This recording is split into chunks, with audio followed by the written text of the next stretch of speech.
What's up, everybody? Welcome to PSI Love You XOXO, episode 108, the 10th birthday party for the PlayStation Vita. I'm one of your hosts, Greg Miller, alongside Forbes 30 Under 30, a.k.a. the future class of gaming, a.k.a. the OK Beast Blessing Adeoye Jr.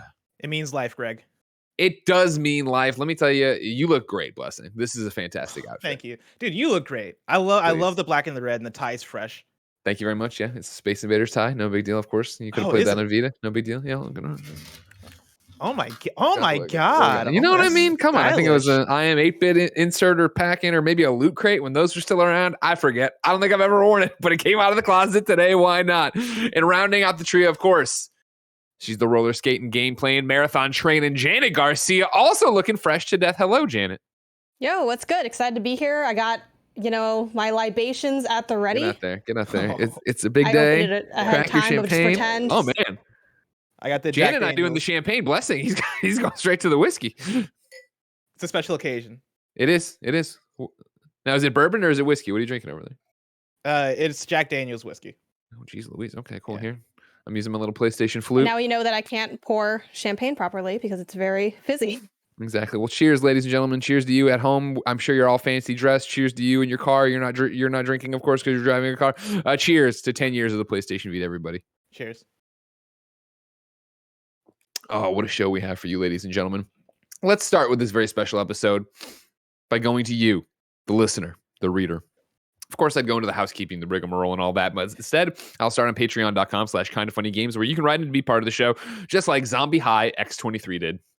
Zombie High writes in with Ode to the PlayStation Vita.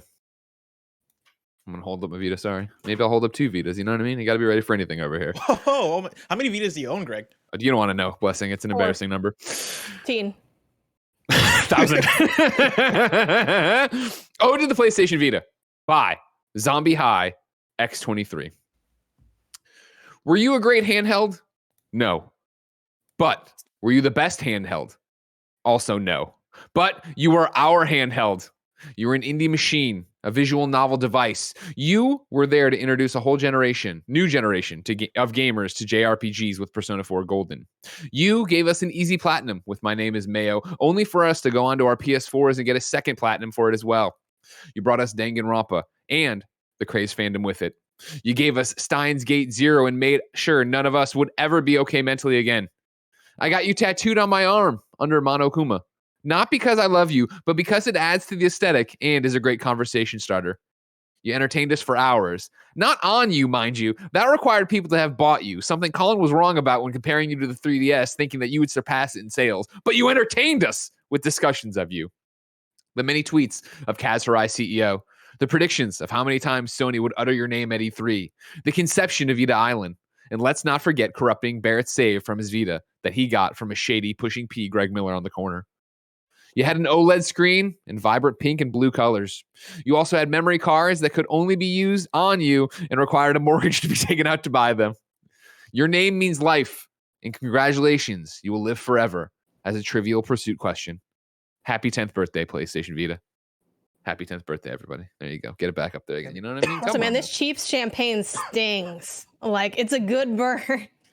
Oh, I thought you were gonna go somewhere different with it, but it's a good burn. Like, oh man, I should have spent more than $6 on this yesterday. I definitely had my whiskey get on the wrong pipe just now, by the way. It happens, man. You got a whole show to drink it, so you got plenty of time. Don't worry about it. Not a good feeling.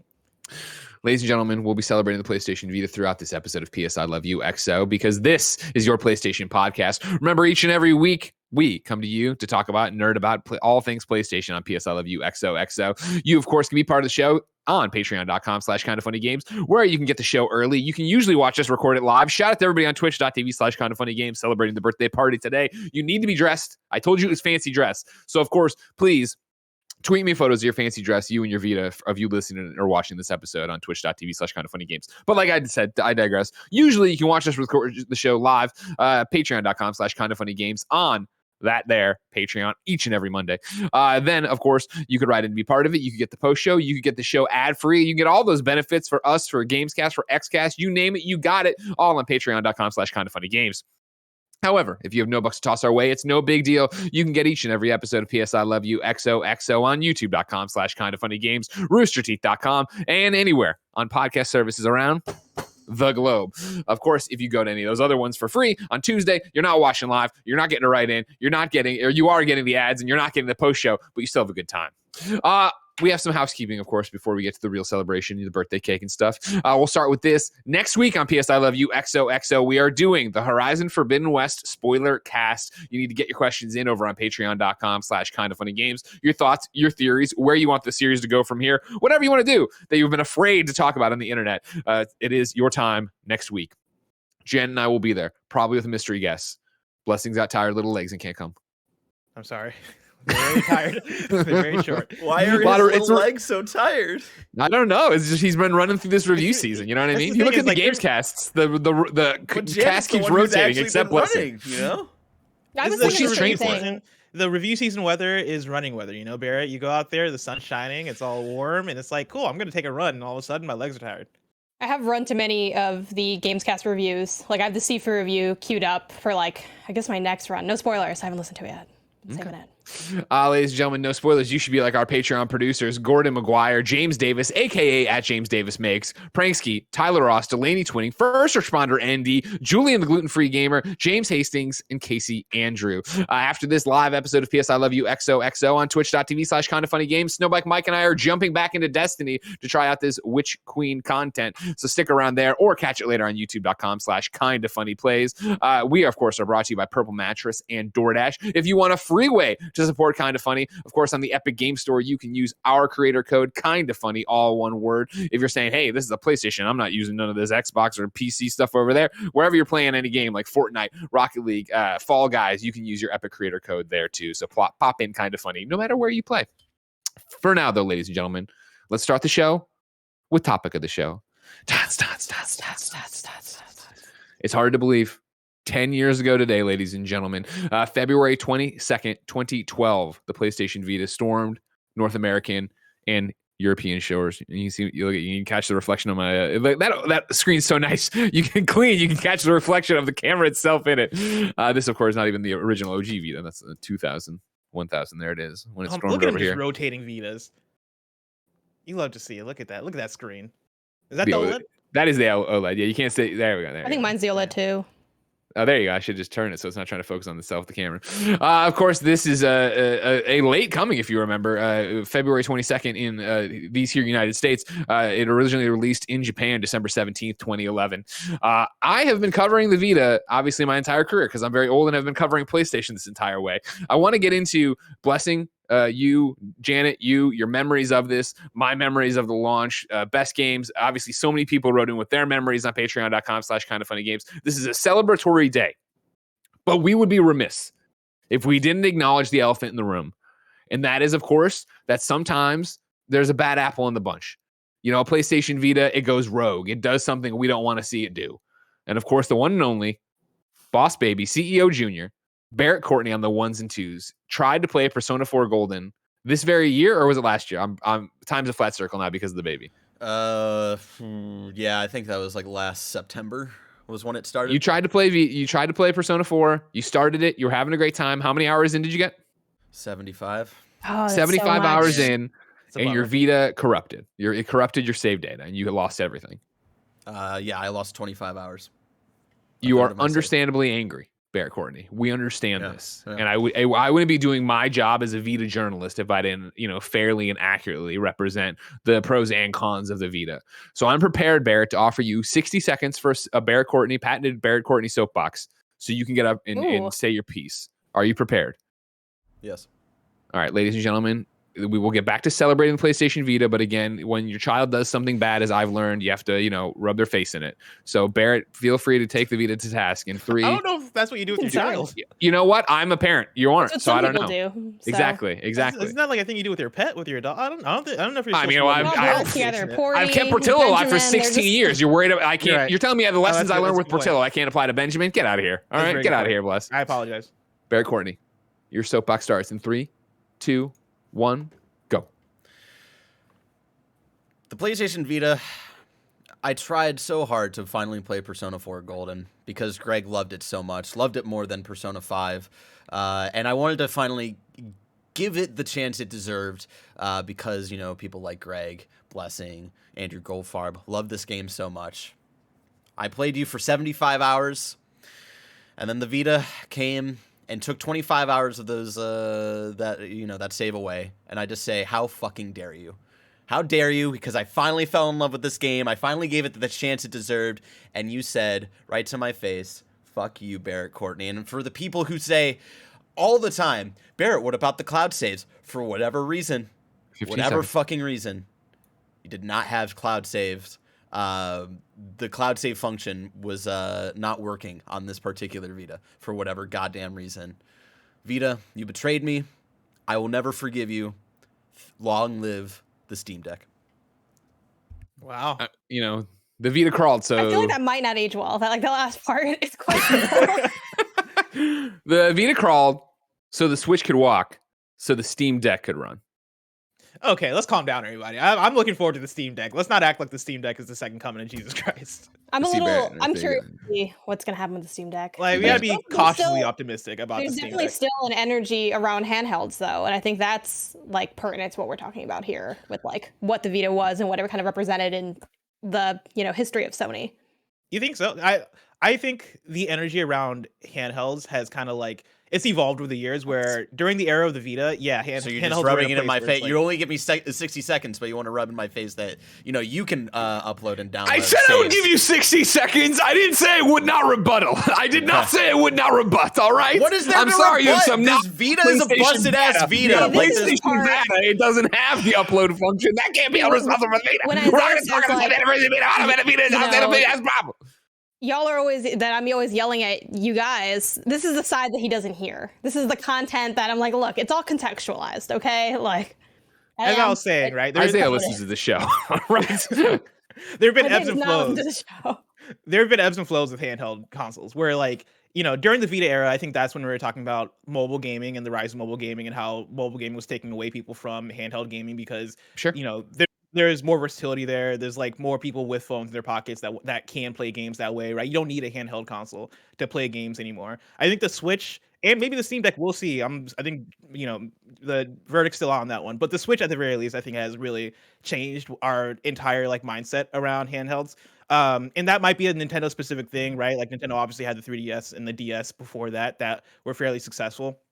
But coming off of the Switch and coming off of like the Steam Deck being about to come out, right? Like I could see a future. Well, I could see an interesting future, like an alternate timeline where PlayStation puts out another handheld console and it doesn't do as bad as the Vita. I feel like though. Okay. to me, Jordan Deeb writes into patreon.com/kindafunnygames, just like you can each and every week, and says, "Hey, Greg, Bless, and Janet, happy 10th birthday to the PlayStation Vita. I've written this question in before, but every time there was either a special episode going on or major PlayStation news, but I figured now I can finally get it on the air. What do you think this future of Sony and handheld gaming is? Well, the Vita was not supported very long and had a library that didn't appeal to the masses. It was a powerful system, and the PSP also sold great. Parentheses, at least in my eyes, as someone in middle school during the PSP era.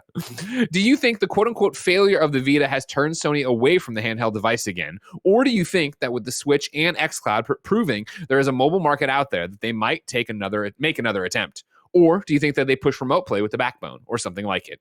Jordan Deeb, long live the PlayStation. Blessing, back to you. Sorry, that's right where you were going. I want to make sure Jordan got his time in the sun.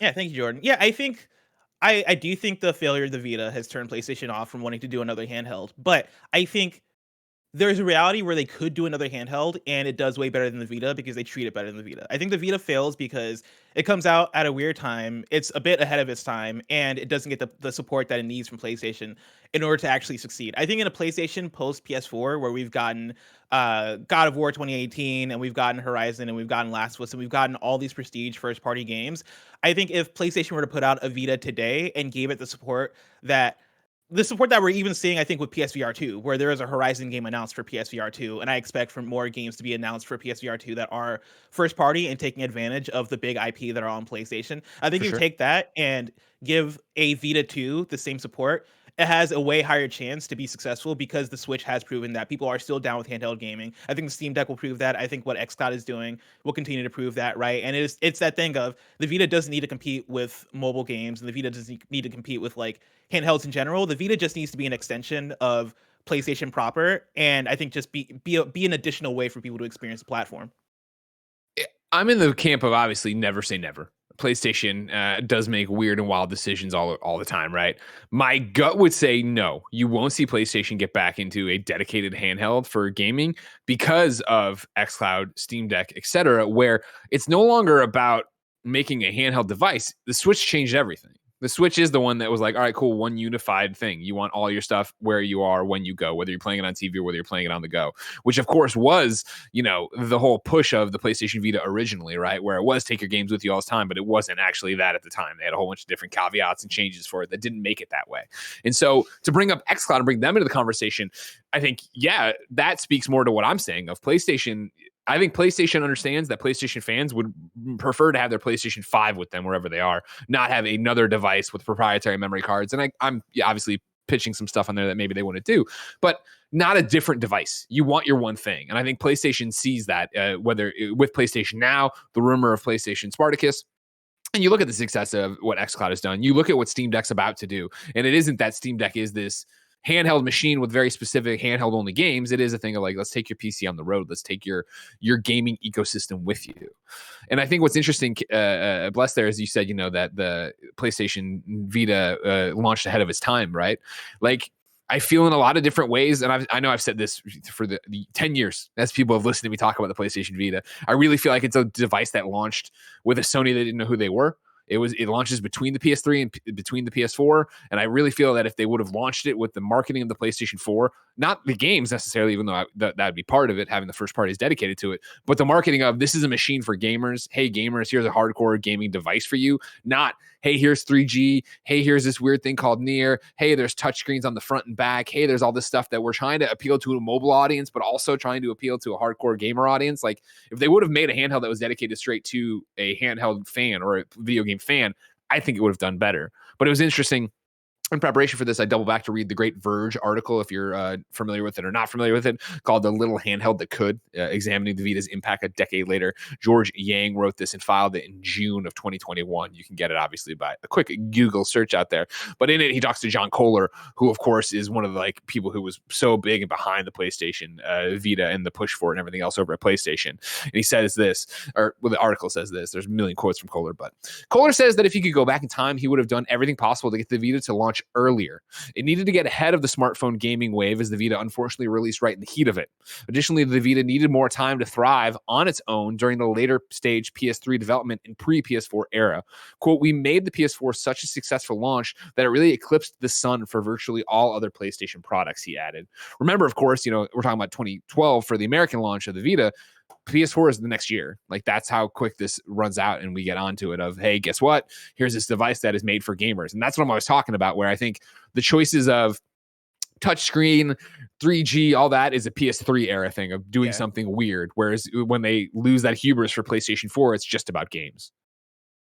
Yeah, and I think you're seeing a lot of that bandwidth too that would theoretically go into a new Vita be taken and translated to PSVR, where I don't think there's a Sony that would want to do all of the above, where it's PS5, PSVR 2, and a Vita, right? I think that's that would just be doing insane. too much. That would be insane, and I think PlayStation is too focused on trying to make what they have work as opposed to trying to launch a bunch of new things off the ground. And I think a lot of the same strategy is applicable to both in terms of PSVR 1 coming out. it having some great games, right? But it not necessarily being a thing to shift the world, and it not be needing to be that either. I don't think they thought it was going to be that. In fact, I know PSVR probably sold better than even what their expectations For sure. were for it. But it's that thing of like it can do better, right? And with PSVR 2, you imagine that they're going to try and make it do better. And part of what they're doing with that is kind of what you're getting at with the Vita, where Chris Kohler mentioned that like it should have launched earlier. I think it maybe should have launched. Or John Kohler, sorry, should have launched earlier. I think it maybe should have launched later, right? Like maybe the year after the PS4. It's one of those things where no matter where you want it, I think either is a more compelling place for where it was. Yeah. Well, I think the problem at the end of the day is the library, right? Like it's funny because we look at things happening on the Nintendo side and we always, the common complaint is the hardware is so weak, and that's very intentional. Like they could make more powerful hardware. They just don't. But they have a library that I think sustains them. And here we see how the inverse doesn't necessarily lead to success, because that was kind of the conversation. Like when the Vita dropped, there were so many people that I remember saying, oh my God, of course this is gonna, like, this is way better than 3DS. This is gonna smoke the 3DS. It's so much more powerful. It's so much more advanced. It can do so many more things. And at the end of the day, none of that mattered because the library wasn't compelling enough. And I think you see that a lot even when you putz around the internet. I was looking at like best Vita game lists, and a lot of those are just like games you can play on the Vita, but not like games you need to play on the Vita. And I think that's really telling of like what the Vita ended up being, where maybe there are a few things that are exclusive, but on the whole, like a lot of those things you can play elsewhere, and there's not a lot of, even looking back now, a lot of reason to go out and get one. That being said, I also did go out and get one. Like I had a PSP when that came out. I had never gotten the Vita, and I got it like I think a year or so ago for Christmas, because it was one of those, to me, like Christmas should be something that I would like to have, but I really don't want to buy myself. Sure. That's the Vita. I was like, it'd be really cool to have, but I don't really want to shell out the money for it. So getting it and getting to go back to that library and have like a way to do, I mean, I guess at this point, like you could call that retro gaming. 10 years, I think, is enough to couch something as retro. But yeah, at the end of the day, it's the library. And I think with the VR stuff, it's interesting because like to me, PSVR is Sony's weird art project, like the PlayStation for the culture thing. And I think in a lot of ways, the Vita like wasn't supposed to be that, but it kind of ended up being that. I don't see them going back and doing another handheld, and I have no idea what the future of handheld gaming is. I mean, I think I like the point brought up with the Steam Deck, where it's the idea of it's not about like the games exclusive to it, it's about the games you can play on it. But that being said, I do think there are certain games that lend themselves to that handheld feel, and I'm curious to see when the Steam Deck does come out and like we see these other competitors in the market, what people end up gravitating towards for what they're playing on it. Because even with the Nintendo Switch, like there are games that come out now and people will be like, oh, this should be a Switch game. And when they say that, they mean that handheld feeling. Like there are some games that don't feel as good to play in handheld, and I think that's always going to be the case in handheld, even when you don't have exclusive things for it. So it's kind of a unique thing in that way, like the experience of having something on the go, even if you're not really going anywhere, you're just like on your sofa or in your bed. I think that would have to come down to how they treat it, right? Where like if you were to launch a Vita today, I think it would have to be a bit of what Vita 1 was mixed with a bit of what the Switch is, which is you're playing indie games on this, right? Like this is the go-to, right? For like those indie games that you're playing on your console, and you're like, man, I wish I had this like in my bed or whatever, right? Or like play it the way I play it on my Switch, right? Like what if you had Sifu playing on a Vita? You probably break your Vita because that game makes you like really grasp that controller. But, I imagine those types of experiences mixed with those prestige first party stuff, which again is like a Nintendo thing, right? Where you're buying a Switch for Breath of the Wild or for Mario Odyssey or for Animal Crossing New Horizons. What if you were buying a Vita 2 for whatever the mobile iterations of those Sony IP are, right? What if instead of launching Destruction All-Stars, it was like here's a Twisted Metal handheld game that actually feels quality. The Vita had some of that. The Vita had Uncharted, Golden Abyss. And like Killzone Mercenaries and a number of first-party exclusive games. That's where you gotta stop. Like a number, they had a few, and that's what killed it, right? Is that the fact that number? Yeah, but not the number it needed to be, right? Like that was, I think, the quality that you see the Vita's failure, right, and it going into its 10-year tailspin is easy to look at, right? Because you look at it and it's like, okay, cool. It launches with Uncharted Golden Abyss, right? You have stuff like Unit 13 coming down the pipe. You have all these games that are there or that we have first parties working on that are making something for it, right? Little Big Planet, and I'm not talking about launch anymore. I'm just talking about in general.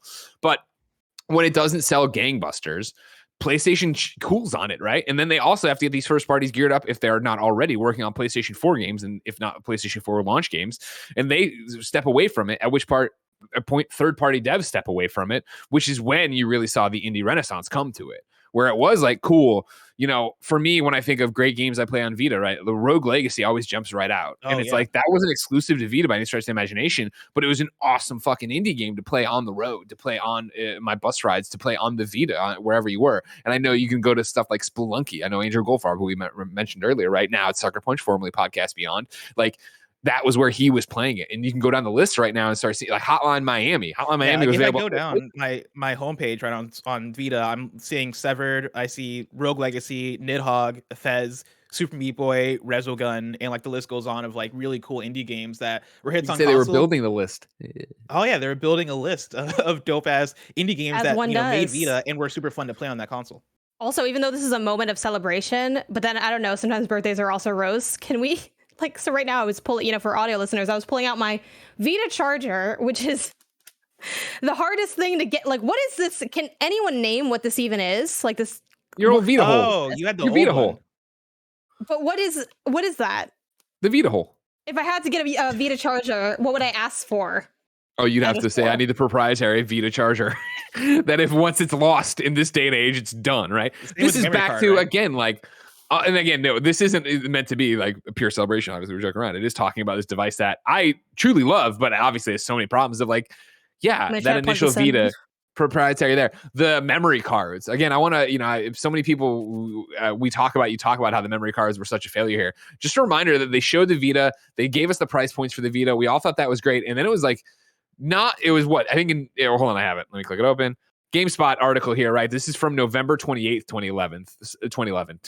Laura Parker at GameSpot. Remember, this is like less than a month before it was launching in Japan, right? PlayStation Vita memory cards or prices revealed. Like, we didn't know what they were, right? That we didn't know how much a fucking memory card was going to cost. And granted, that's the Japan launch, but it gives you the first insight of what's going to be in America. Now, retailer GameStop has revealed the prices for its 4 memory cards that they will be available with the new console. The 4 gigabyte memory card will cost $29.99. The 8 gigabyte will cost $44.99. The 16 gigabyte will cost $69.99. And the 32 gigabyte memory card will cost $119.99. Almost half the price of the PlayStation Vita itself. The 3D enabled console will retail for $299, while the Wi-Fi only version will retail for $249. So the memory card is so small. These tiny little memory cards. What memory card do y'all have in your Vita right now? Because I do have the 32 gig. Again, I bought it in the modern era, so I'm like, I want to get this and not have to think about it again. And the hunt I went for to get this thing, and you can argue that's any retro specific thing is going to be like a pain to get, but I was like looking up like every place, like mom and pop shops, they didn't have it, like asking around, going to I eventually did get it from a GameStop in the mall, and they were like, I kind of pulled up there and like, I called ahead, like, do you have this? And they're like, I kind of barely even know like what, like, I don't know if we sell that anymore. They found it luckily, and I like dropped, I think at the time, even the modern era, this was like a year ago, I spent probably at least $60 on that 32 gigabyte memory card, if not maybe a little bit more. I have a 64 gig in there, and I want to say that when we imported from Japan, IGN only approved like 32, I think. So I think I ended up buying the 64 on my own. Oh yeah, because 64 is not even listed here. It must have come later. I remember buying the 64. Yeah, I have a 10 gigabyte one, and that comes with like the story of me getting my Vita. And I think Greg was getting at that earlier in the show of like, what are our Vita stories? And give me your Vita story, Blessing, here on his 10th birthday. So mine is I got my Vita later on, right? I didn't get it at launch. It was in 2016. I had just moved to Seattle, Washington from Illinois, and I was new in the city, and I was kind of like, it was my first time having disposable income because I had graduated college and I had just gotten a new job.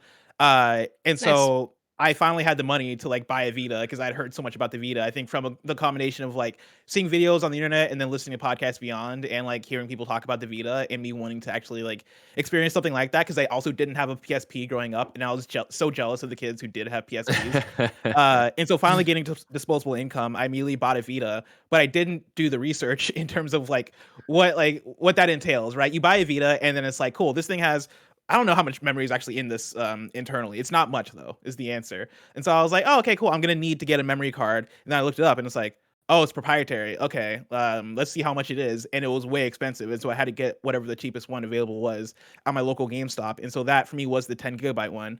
And yeah, like I do the thing now, or I was doing the thing when I was playing my Vita more actively of like deleting and re-downloading games all the time because I couldn't fit like even the games that I had redeemed from PS Plus plus Persona 4 Golden, I couldn't fit all that in here. And so I would have to like constantly delete shit and then re-download shit. And there are certain games that I couldn't even download on here because they were higher than the 10 gigs that I had. Real quick, I'm being kept honest. My Vita itself, of course, I bought my second one here, my 2000. I bought in Japan when I was over there because it was where they did the cool colors. That's also where I bought the 64 gigabyte card because they were not available in the United States, according to the chat. So that would explain the difference there. Janet, when did you get your Vita? So you got it for Christmas, but when? Like a year ago, 2 years ago, maybe. What have you played on it? Oh God, I love people who come much. to it so late. Not much, but Yeah. I had I'm trying to boot it up. When I do, I'll tell you what random indie game I played. Still because trying to get this thing going. I have it plugged in. It's been plugged in for like 10 minutes, and it still is not turned on. So Gotcha. that's a separate problem. I think it'll might take a bit. When I brought my Vita out last year, it took a couple hours for it to get juiced up and up and running. Again, I'll say the correct name once I have the console actually on again. No, okay, this is the game. Reverie. It's like an action adventure game. Yes, New Zealand-based indie studio, Rainbite. And I actually got that game shout to the developer in the studio because I had tweeted about like, hey, I got my Vita finally. Tell me your recommendations, et cetera, et cetera. And they DM'd me and were like, hey, here's the code for our game. And I was like, sure. I have like, and it. It was so nice too because I love being able to replicate these kind of moments that I feel like we don't really have anymore, especially as adults and then in a more modern era where it's so easy to access games. You think of things like PlayStation Plus, Game Pass, mobile gaming on a phone where like everyone has a phone now, or when we were kids, like phones were barely like coming out. Like if you click the internet button, you like added a bunch to your bill and you were scared. Like it was a whole different world. So to be able to come back and have like a thing that is new to me was really fun. And that's why I recommend people get in on the Vita if they haven't yet. I also think the Vita has a really passionate community of people that are like getting a Vita. It's like joining a little club where everyone's really excited because there's not a lot of people there and they love it and they like want to share in it. And I like that energy. So yeah, the developer had DM'd me a code. So I played a good chunk of that and actually enjoyed it quite a bit. Kind of Zelda-y, like little dungeons and things, wonky, like weird stuff going on in that game. And then the other game is I have one physical game that came with my Vita from my family. Nice. I don't think there is any universe where anyone in chat or y'all guesses the game. I did tweet about this once before. I said it publicly, so it is out there, but I don't think I talked about it very much. What game do you think I have physical for the Vita? I think it's the same one I have. Hot Shots Golf World Invitational. No, but I like that guess. It's giving. Well, I'll let you guys go first, and I'll give like a light. Yeah, I was gonna say let's guess. I don't know. I'm gonna say Zero Escape. Okay. I don't even know what my guess would be. I'm gonna say Uncharted, Fight for Fortune. No, but that'd be funny if someone gave me. You're like not even Golden Abyss. I'll go with the card game. One of y'all, the fact that y'all haven't hate PO boxed me a copy of Golden Abyss for the Vita, like y'all, it's a missed opportunity. I've never I would totally play Golden Abyss. Blessing Book Club. Let's do it. Come on, get in there, Do Janet. I need to play Golden Abyss? That doesn't seem like one that we can all install Nier and try to get the platinum trophy with the black market. It'll be Janet, great. I'm just saying, maybe if you don't like Uncharted 4 and Uncharted Lost Legacy, maybe Uncharted. This is the one that'll do it, Janet. This is the one that'll get you. You know what? I think every time I climb, I think of Barrett and how he thinks that climbing is so good. It's fine. It's fine climbing. It's better than Horizon, I'll say that. Oh my God. I was climbing Horizon the other day and I'm like, this feels pretty nice. I don't know. Okay, so here's my hint. My first hint's very general. This is definitely giving even though I think my brother and Maggie and it was kind of like a joint effort to get me the Vita. It was kind of a communal gift for my family. Isaiah I think was involved in it as well. But it was definitely giving. Sounds like it means a lot to you. It's definitely giving. We're at the game store and there's not many games, but we want to give you at least a game. It's that kind of game. Is it Gravity Rush? No, it's not a bad game necessarily, but it is an IP. It's a. I'm not saying Gravity Rush is bad, by the way. It's a currently going IP. Oh God, do you want some Call hints of on this Duty? IP? No. Is it Borderlands?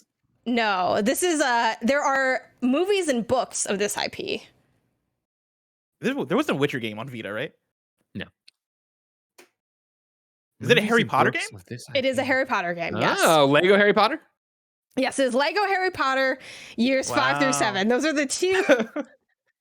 Those are the years you want to jump in on. Those are the years you want to jump straight into. Like, my brother's just actually, hold on, I lied. I have 2 physical Vita games. My brother gave me 2 games with this. So one is the Harry Potter one. What is the other one? It's still an ongoing. It's an ongoing franchise. Blessing, you and I have played this franchise together. Oh. It's FIFA.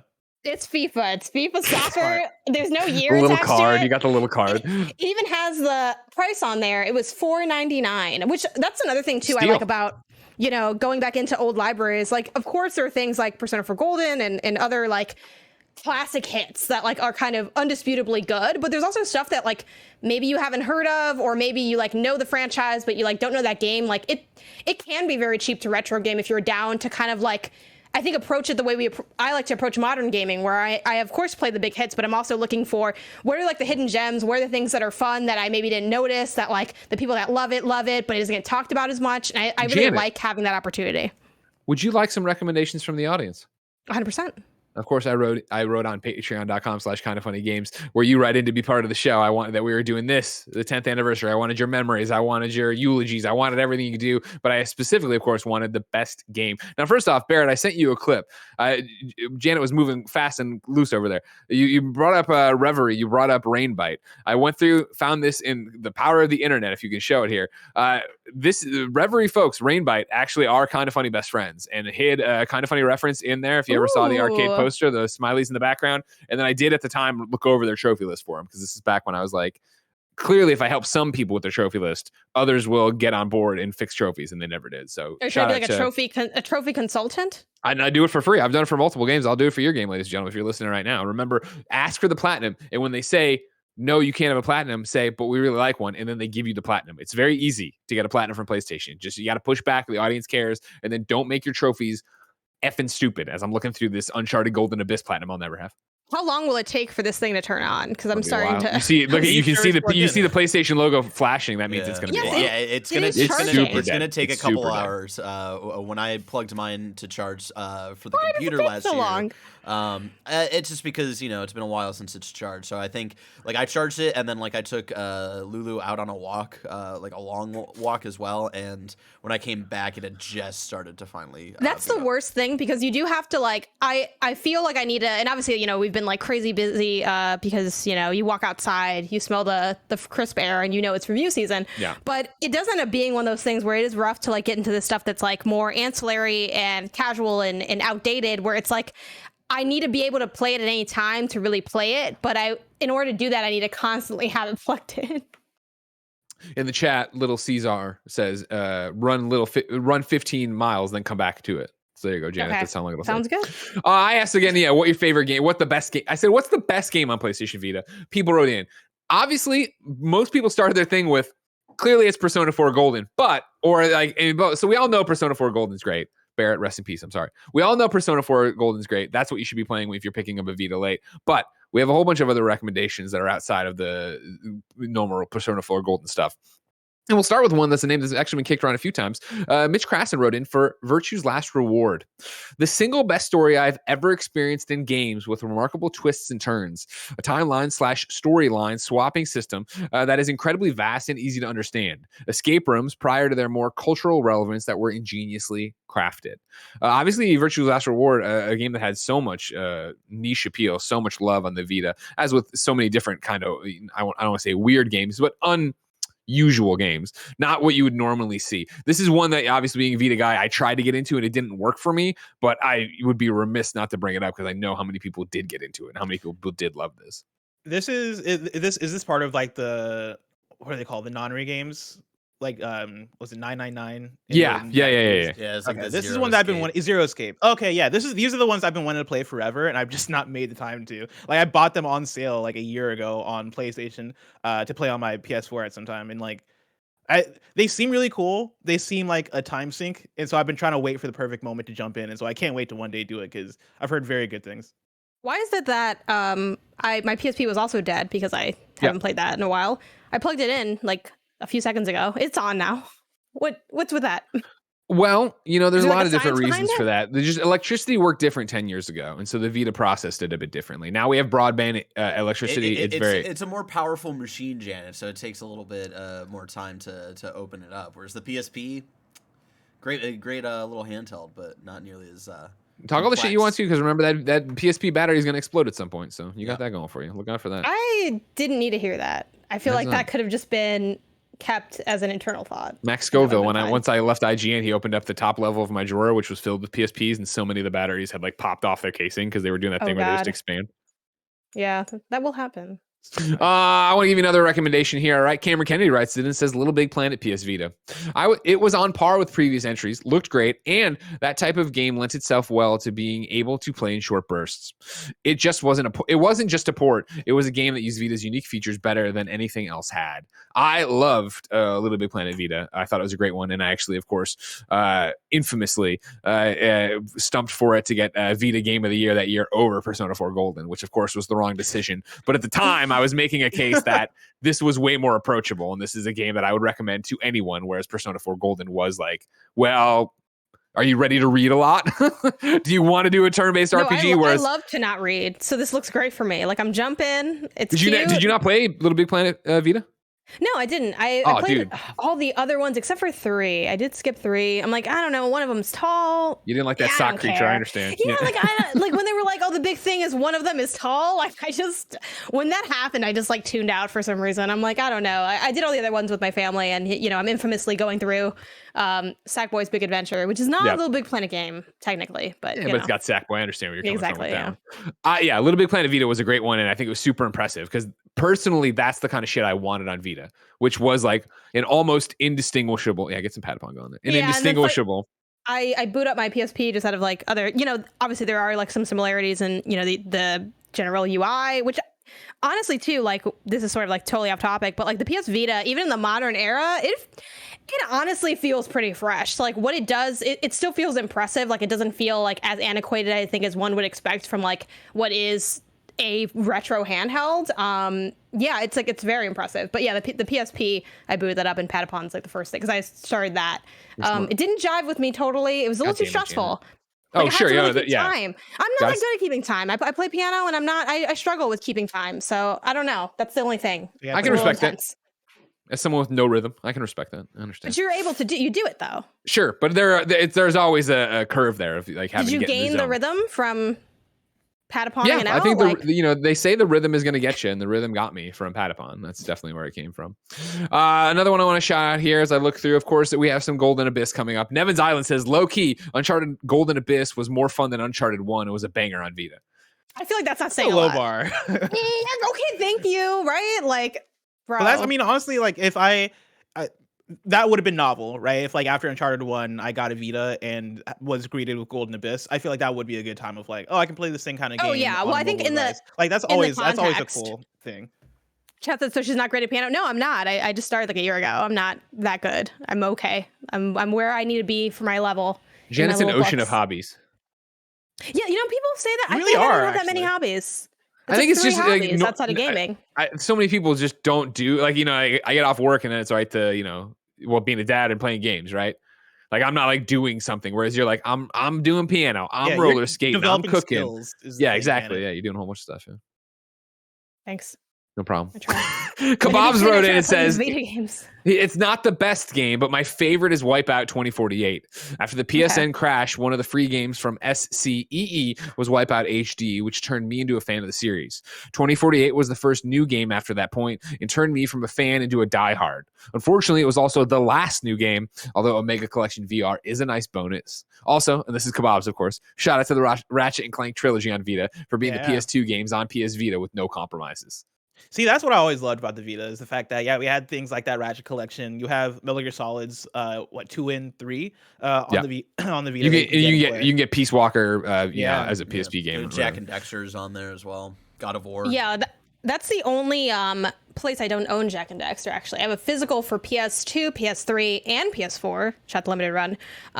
So I need to get that one as well to like round out my collection. What am I doing this for?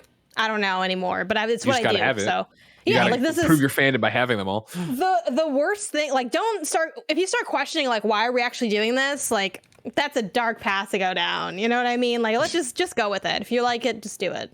But also, like, you know, we talk about like what Vita 2 could be if they ever, you know, wanted to put one out. And I think somebody mentioned either in the questions or in chat that like they can make like a PS4 portable essentially, right? And like Yeah.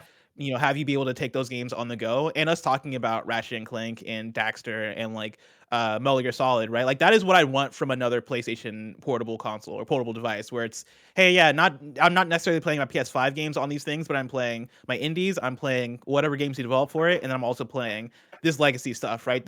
Make it the Project Spartacus machine where Here's I'm the playing thing. a big catalog of old games that I loved. Here's a question I have for y'all. And I don't know, maybe the answer would be like a little controversial, but like let's pretend like Magic Wand scenario. Would you rather have like okay, there's that like Horizon game coming out, right? For VR2. Call the Mountain. Yes. I sense the wild in there. We're gonna go past it. Call of the Mountain. Call Is the it- Mountain. Is it would you be more interested like let's pretend like forget the intricacies of hi Jen, forget the intricacies of Hey, Jan said hi.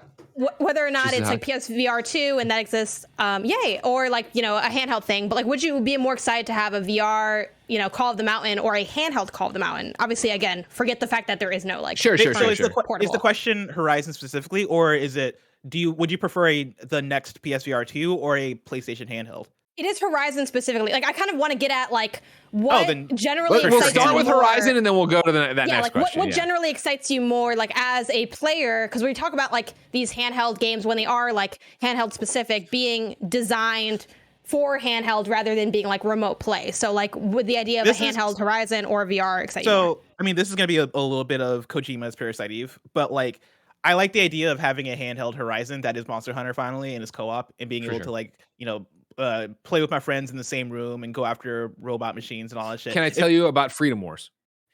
You can. I tried out Freedom Wars. It didn't hit for me.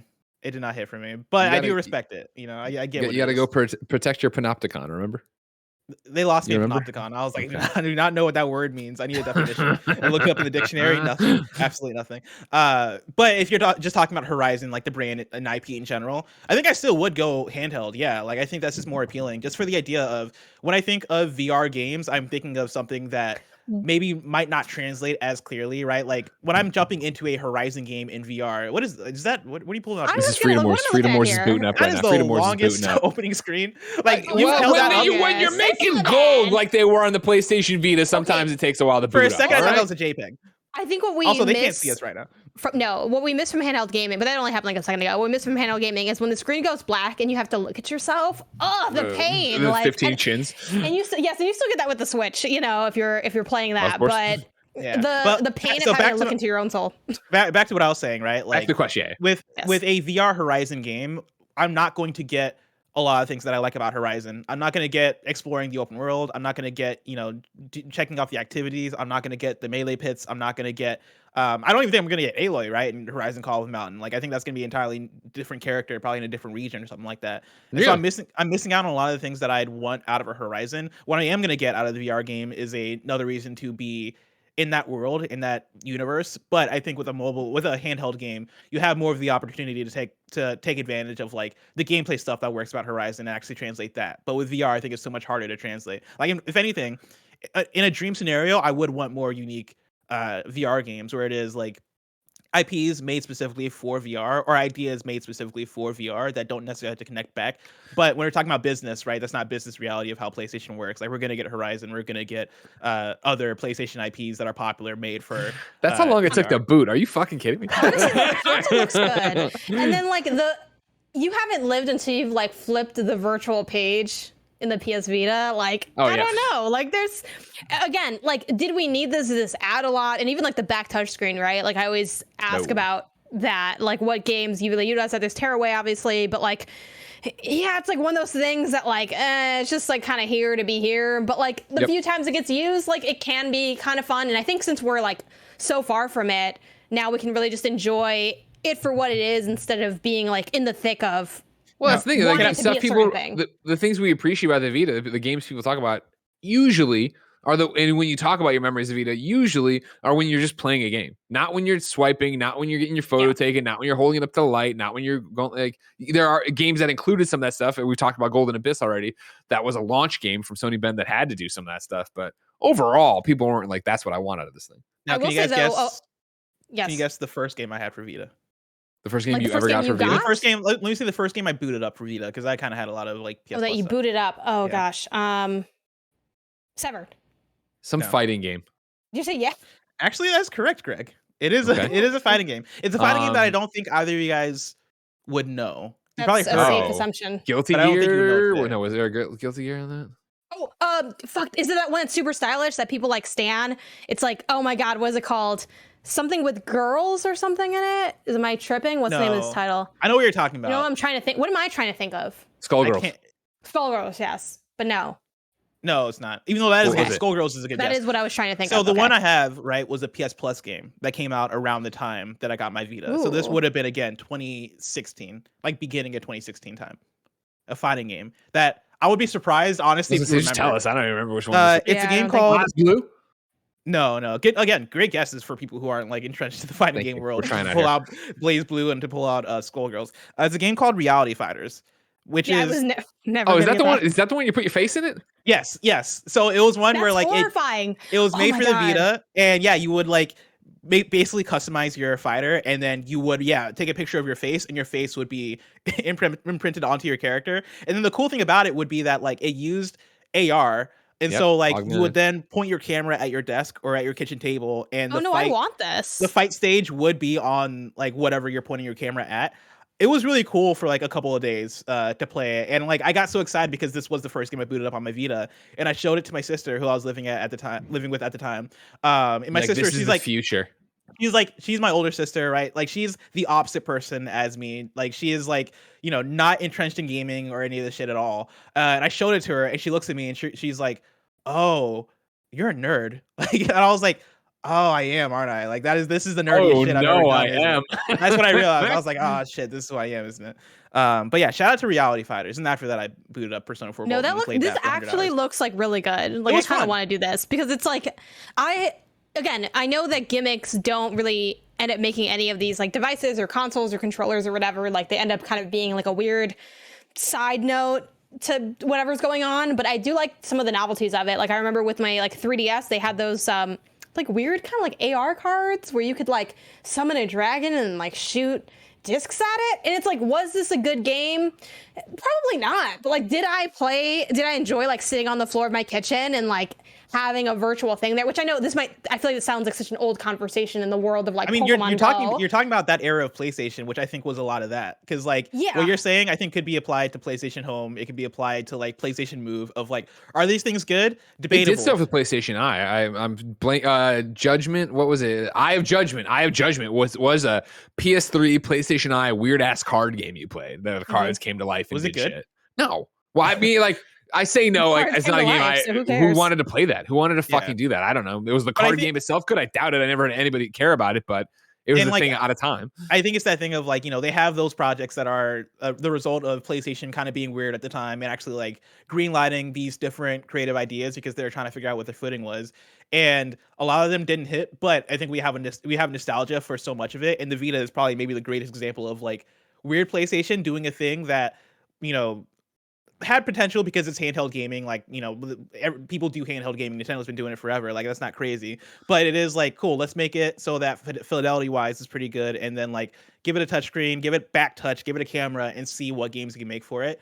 And it results in the thing that like at the end of the day wasn't as successful as PlayStation wanted to be, but you still have a wide group of people that have a lot of nostalgia for it. And this is what PlayStation 3 was. And this is what I'm always talking about when I talk about like it's a device caught between two PlayStations, where PlayStation 3 was fucking Wonder Book. Was like, let's get weird with PlayStation Move. And like, one of the PlayStation Move launch games was that one where you rolled down a hill on a chair. I forget the name of it. They changed it to. But then and it's a game that PlayStation 3 is a system filled with games that are niche and speak to a very different audience. And like, Janet, we were talking about it yesterday, right? Of like Last Guy, and like what a weird ass idea that was, and what a weird fucking trailer that was, where they did this whole thing of like meeting them in Tibet and yada yada yada, of like, and then there was a goat involved. I remember, like, it doesn't matter. It wasn't about the game, but it was the idea that if you played Last Guy, you have a great memory of that. And so then you jump to PlayStation 4, which was hey, we're making a mass market gaming device for gamers, and that spoke. And you can see the chat shouting at stuff like Katamari, right, for PlayStation's history of being weird. Mr. Mosquito. Like, there's so many different things that you can look back to of PlayStation being a company that was niche and worked. And when I paged through my Vita, right, that's the stuff that stands out to me of like great memories and stuff. I see Helldivers on here, which I know I've talked everybody's ear off about it and being like so much about it. Dragon's Crown, it's abbreviating the names, right? I see obviously Freedom Wars, like I've talked about. Luminous, Electronic Symphony, one of the few games where I think the back touch actually enhanced the product, where like using the back touch for Luminous was so great and stuff like that. Like, you should go through, and there's so many like games that if you love, like you're bringing up Reverie, right? If you love Reverie, if you knew Reverie, it's there, and you have a fun conversation to have with somebody, and you understand what that means to them. That's what this device was. As I go through, right, just on my homepage, these aren't even all the games that I have like redeemed or whatever, but like things that I have downloaded. I'm looking at Downwell, Titan Souls, VVV, but then I get to Chrono Trigger, which is like the original PlayStation's Chrono Trigger, right? And I scroll down, it's Castlevania Symphony of the Night, right? And I scroll down, it's Ratchet and Clank Collection. Like, that's a dope library. Like, that's a really dope library of games, and a lot of it isn't original to the Vita, but it's not necessarily about that, right? It's the fact that I can play those games on what at the time was a modern device and playing that stuff handheld, which I think is really novel and really cool.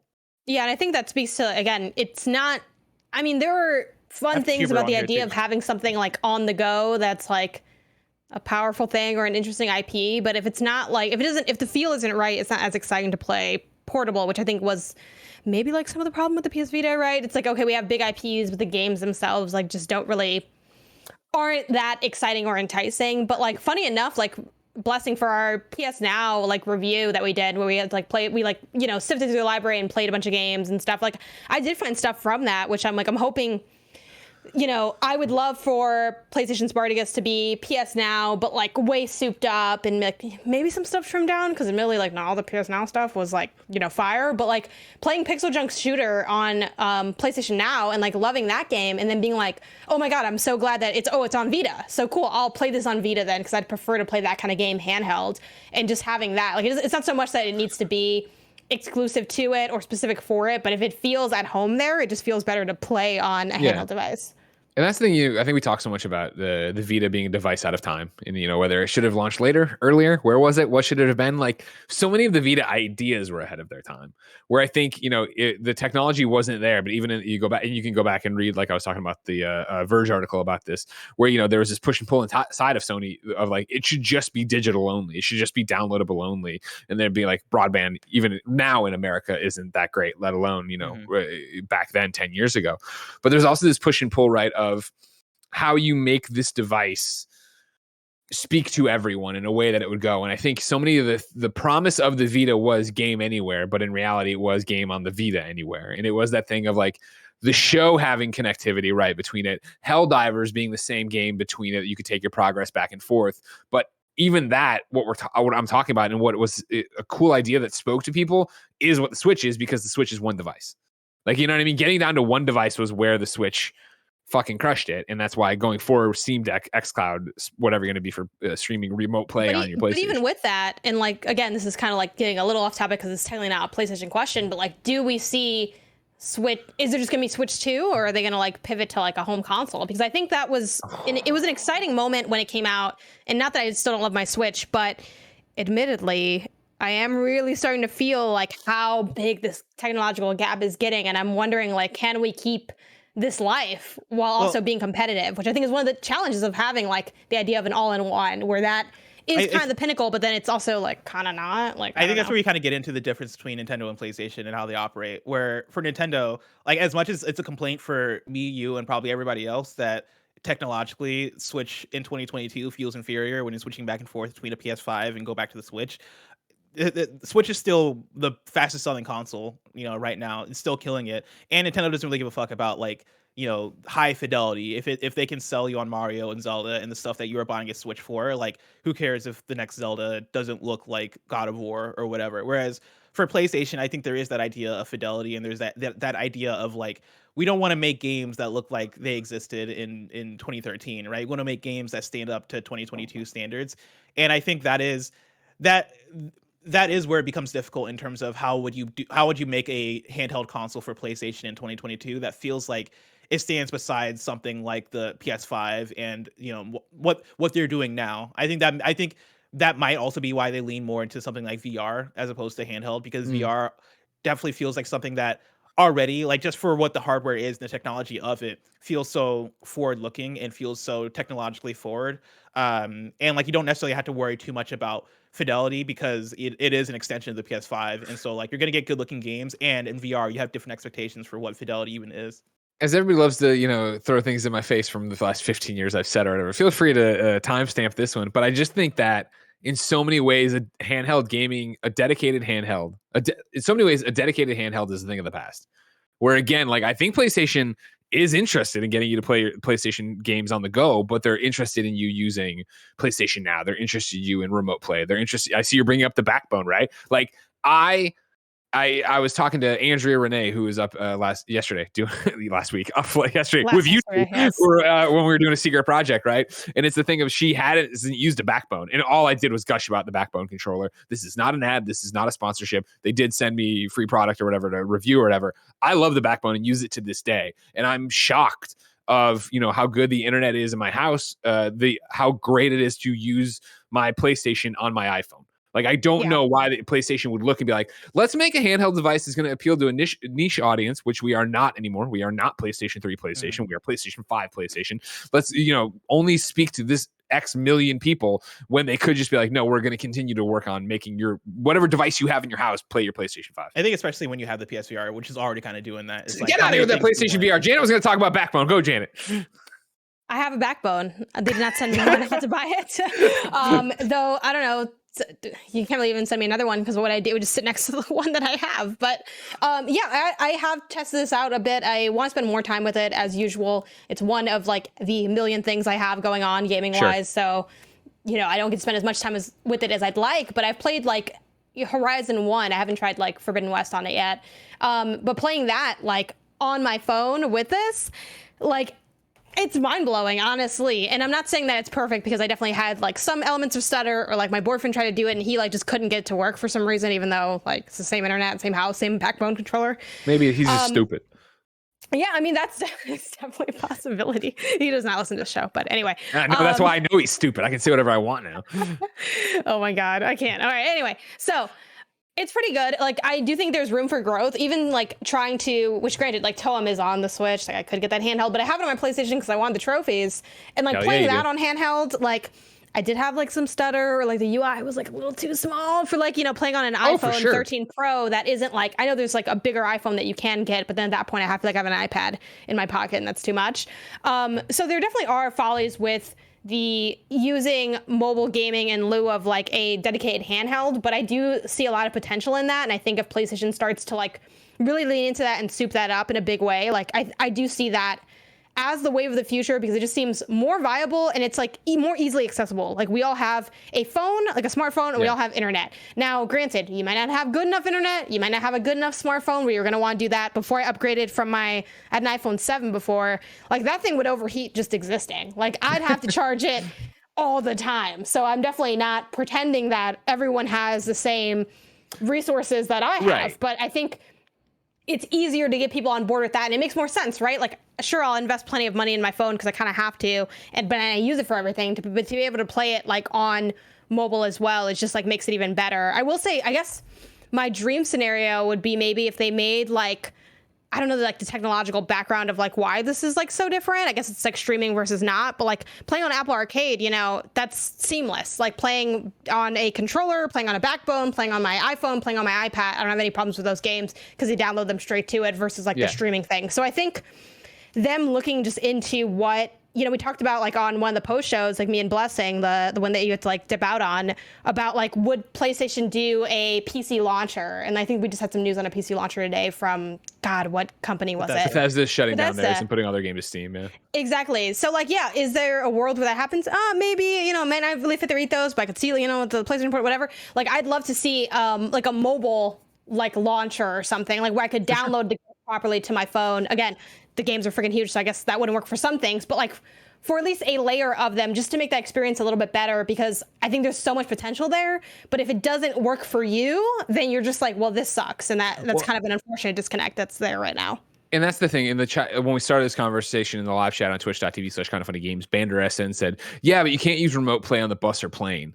To which I think, like, yes, we're talking about remote play right now. There anyway. Like, let's be honest. But I think when you really start looking forward is like where this is all going.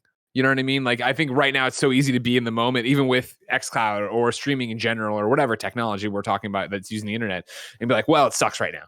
And it's like, all right, it stutters or it does this. And it's definitely happened to me. I remember, you know, when it was my Vita, right, doing Assassin's Creed Black Flag, streaming that via remote play. And it was like, oh, this is awesome. And you jumped in there, and then the lag for it was like, oh, God, I was in Seattle at the time playing on my San Francisco PlayStation. I think as this stuff continues to grow, evolve, as the internet infrastructure in America, in the world, continues to grow and evolve, like, don't think for a second that, like, Comcast, AT&T, and et cetera, aren't trying to figure out how to just beam Wi-Fi all over the fucking planet and charge you more to be connected all the time to a, you know, it will initially be, I'm sure, a 3G connection, but then go up to a 4 or 5, et cetera, et cetera, et cetera.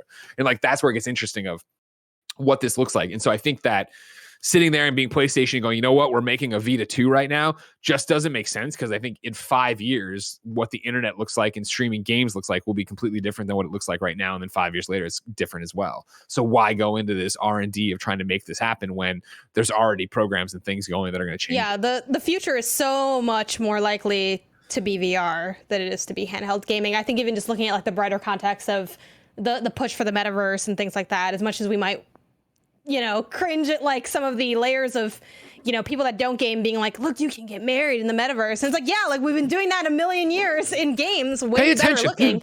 Like, you know, but that's also like the benefit of, we're so much more used to having, like, if you're a hardcore gamer, having VR in your mind, knowing what VR can do, and having like that as a conversation piece, while like the general population, it's a lot slower of an adaptation. Again, I'm not necessarily pushing for everything to be like in VR, and I don't necessarily think VR is like the best way to game even, but I think there's an avenue there that is meant to be and should be explored, and I think it's nice and smart for PlayStation to be doing that. And I'm, you know, excited for what VR 2 will have, even if that's the last, you know, VR console that PlayStation puts out. Like, I don't really know, but they seem interested and excited, and that gets me excited for it, that they're willing to invest in it.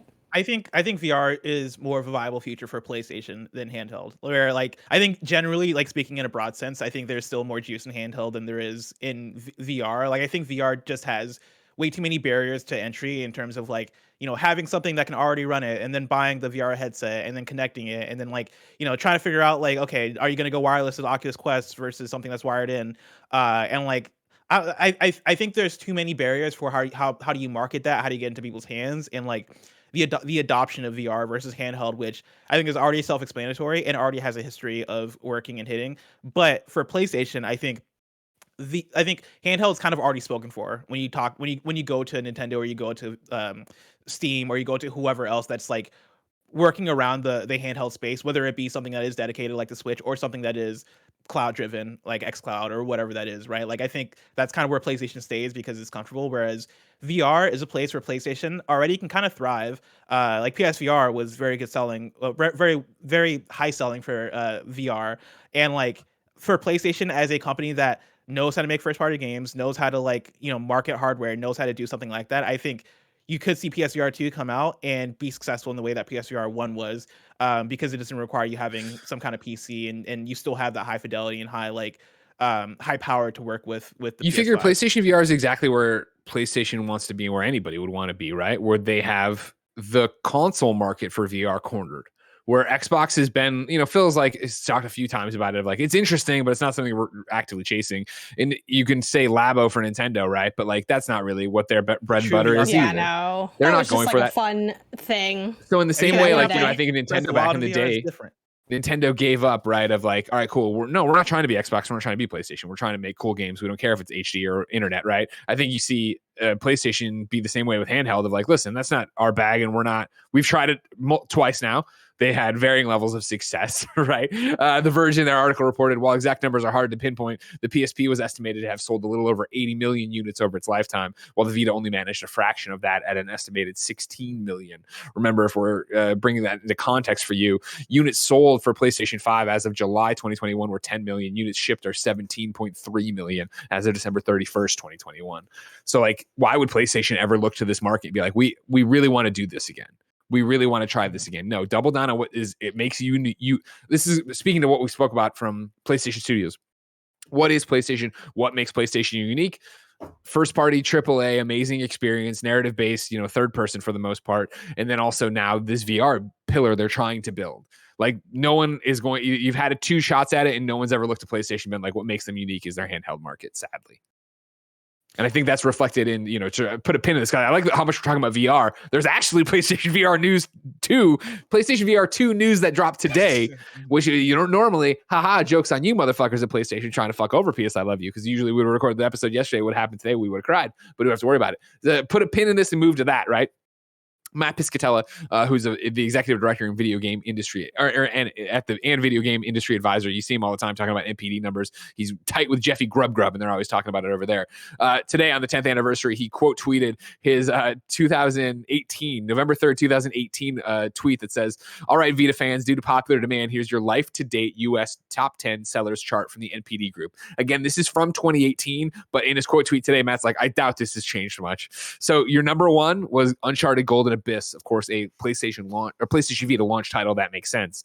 Next was Call of Duty Black Ops Declassified, a awful fucking game, but Call of Duty. It moved units and it made people want to go play the Vita. Behind that, Assassin's Creed 3 Liberation, one that I played and enjoyed enough, but couldn't tell you jack shit about. Like I don't remember, you know what I mean? Like I don't remember. I remember liking that game, but I don't remember anything. I might have reviewed it too, which is even worse, I guess. But I've reviewed a lot of games, I guess.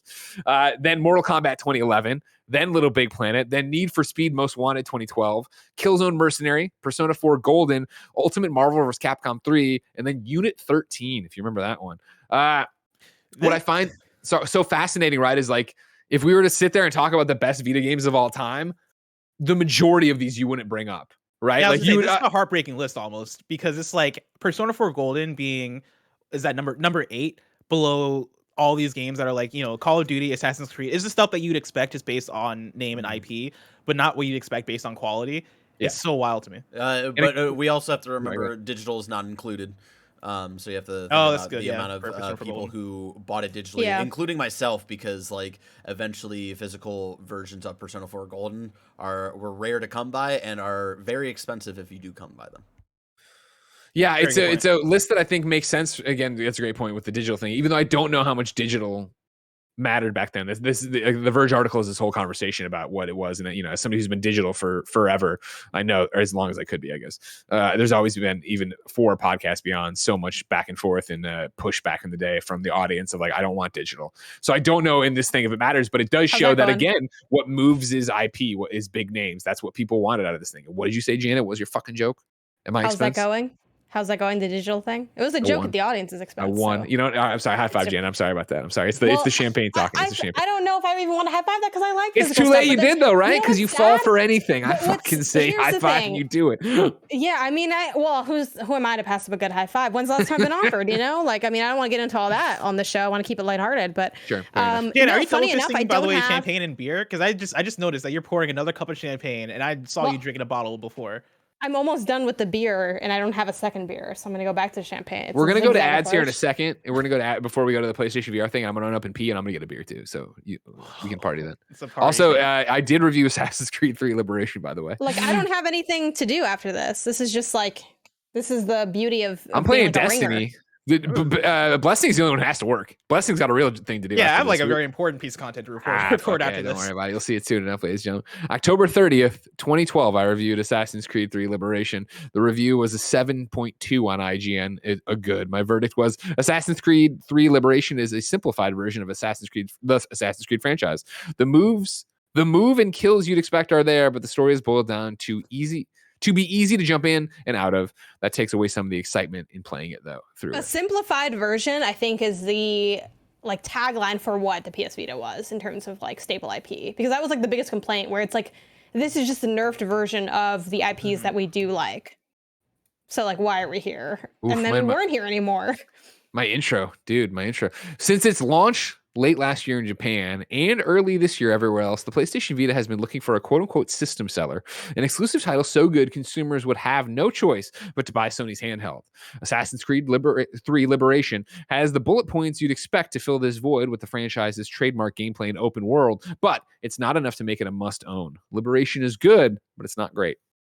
Someone said, can we have a Greg's reviews in review? And I think that'd be hilarious. No, I will let you guys know that I was talking, I think, to Janet about this yesterday. I read some of these reviews and I'm like, oh my God, no, I don't want you guys to even remember or go read that shit. Don't worry about it. Man, we're gonna be saying the same thing about PS Love You in 10 years. We're gonna look no, back we're not. And like, not in the same way. Maybe like some of the, some elements I'm gonna look of back some and be like, things. man, I looked way better back then. Now I have a big I'm gonna look back and be like, Uncharted is my favorite franchise. Golden Abyss, it was the one. Like it like really Death's Door hit. combat was fantastic. I have more Vita memories I'd like to sprinkle in. You just don't. There's not enough iframes for you to dodge. And Death's now Door, you feel the game is good. That I've been Death's feeling. Door combat. We gotta be real with ourselves, guys. No. It's very good. Death's Door combat. Is the combat not good, or are you not good at it? Yeah, are you just not good, Wes? No, I'm great at the combat. I beat the game. This reeks of someone who is so good at Everything games else in the that game when is they find a fantastic. game they're not good at, they're like, oh, like the game is messed up. I Name feel one like the game game I'm not wasn't good at. designed well. Name Death's one. Door, I guess. I beat Death's Door. That means I'm good at it. I don't know if that means you're Isn't good that right, at it. Barrett? You're think beating something means you're serviceable good at it. enough at it to beat it. But maybe, you just didn't get deep enough into Someone into All I'm mentioned saying is that Sound I've played Sound games like Shapes is Bloodborne. fun. I played Sekiro. I played Sifu. I played games with great combat systems, and Death's Door. See, I don't like this either, Bless, because then you get the weirdos in the chat coming out to also shit on Death's Door and how That's they right, also chat. hate That's mid. Make it a when chance. it's fucking That's fantastic. mid. And it's, Those iframes it's are one terrible of the in Death's reasons why Door. it was the second best game of last year, all right? I'm so tired of Only if you people ask fucking certain bitching people. about iframes while I'm stuck fucking parrying every goddamn 2 seconds because parry motherfuckers want to put a parry in there. Why did you ruin its birthday? It's Vita's 10th birthday. Why are we this drunk that we're arguing about Death's Door? I want to talk about PlayStation VR 2, and I know you do too, ladies and gentlemen. You, of course, can talk to us about anything PlayStation related on PlayStation. I love you. God damn it, I fucked it up. Patreon.com/KindaFunny games. You can go to right part of the show, be in there and have some fun with us. You get the show ad free. You get to be live when we're live with it. You get to do all that cool stuff with us. You also, though, like I said, get the show ad free, but you're not watching on patreon.com/KindaFunny games. So here's a word from our sponsor. Your to-do list is absolutely bonkers between those meetings, errands, chores, and making sure you get some you time too. So make sure you get a little time to yourself with some help from DoorDash. DoorDash brings you what you want to eat right now, right to your door. Desperately craving late night snacks? Or have you forgot one key ingredient for dinner? Or maybe you just want to stock up for the week? Well, DoorDash has it all in one app. How do I know so much about DoorDash? Well, I'm Greg Miller, and I use DoorDash way too much. If you were watching the KindaFunny podcast when we were talking about a whole bunch of different stuff, Nick mentioned the ice cream place you really liked, and I said, where is there one around me? And I said, yes, there is, and I ordered from it, and I had it on the post show. I was eating ice cream on the post show, giving you a review of the ice cream, all because of DoorDash. For a limited time, our listeners can get 25% off and 0 delivery fees on their first order of $15 or more when you download the DoorDash app and enter the code KindaFunny. That's 25% off, up to a $10 value, and 0 delivery fees in your first order when you download the DoorDash app in the App Store and enter the code KindaFunny. Don't forget that's code KindaFunny for 25% off your first order with DoorDash. Subject to change. Terms apply. I don't care how soft or firm your mattress topper is. I don't even care how heavy your blanket is. There's only one thing you need to get a good night's sleep, and that's a good mattress. Get the only thing you truly need for a great night's sleep: a Purple mattress. Only Purple mattresses have the Gel Flex Grid. It's a super stretchy, ultra squishy material that adapts and flexes around pressure points and doesn't retain heat. It's amazingly supportive and cushioning in all the right places, no matter how you sleep. How do I know so much about it? Well, of course, you've known for years Joey's used a purple mattress. You know Tim uses the purple pillow, and now the future class of video games, Blessing Adeoye Jr. is sleeping on a purple mattress, and he tells me all the time it keeps him cool, comfortable, and gives him a great night's sleep. Getting a great night's sleep starts with having a great mattress. Get a purple mattress. Go to purple.com/kindafunny and use the code KindaFunny. For a limited time, you can get 10% off any order of $200 or more. That's purple.com/kindafunny. Code KindaFunny for 10% off your order of $200 or more. That's purple.com/kindafunny. Promo code KindaFunny. Terms apply. Oh yeah, let's get it. Did you hear it? Did it crack? Did you hear it? Two of you made it back in time, but yeah. Yeah, as I sat down, Barrett, I want to thank God, Greg. There was a good 45 seconds where none of you were here, and I knew we had a minute left, and I was freaking out. You have little faith. We're here. We're ready. Oh, okay. Oh, finally, Blessing finally showed up. Jesus. Blessing, we've been holding up the show just for you. You know what I mean? Oh, I had a question Janet though change? for y'all. I did change.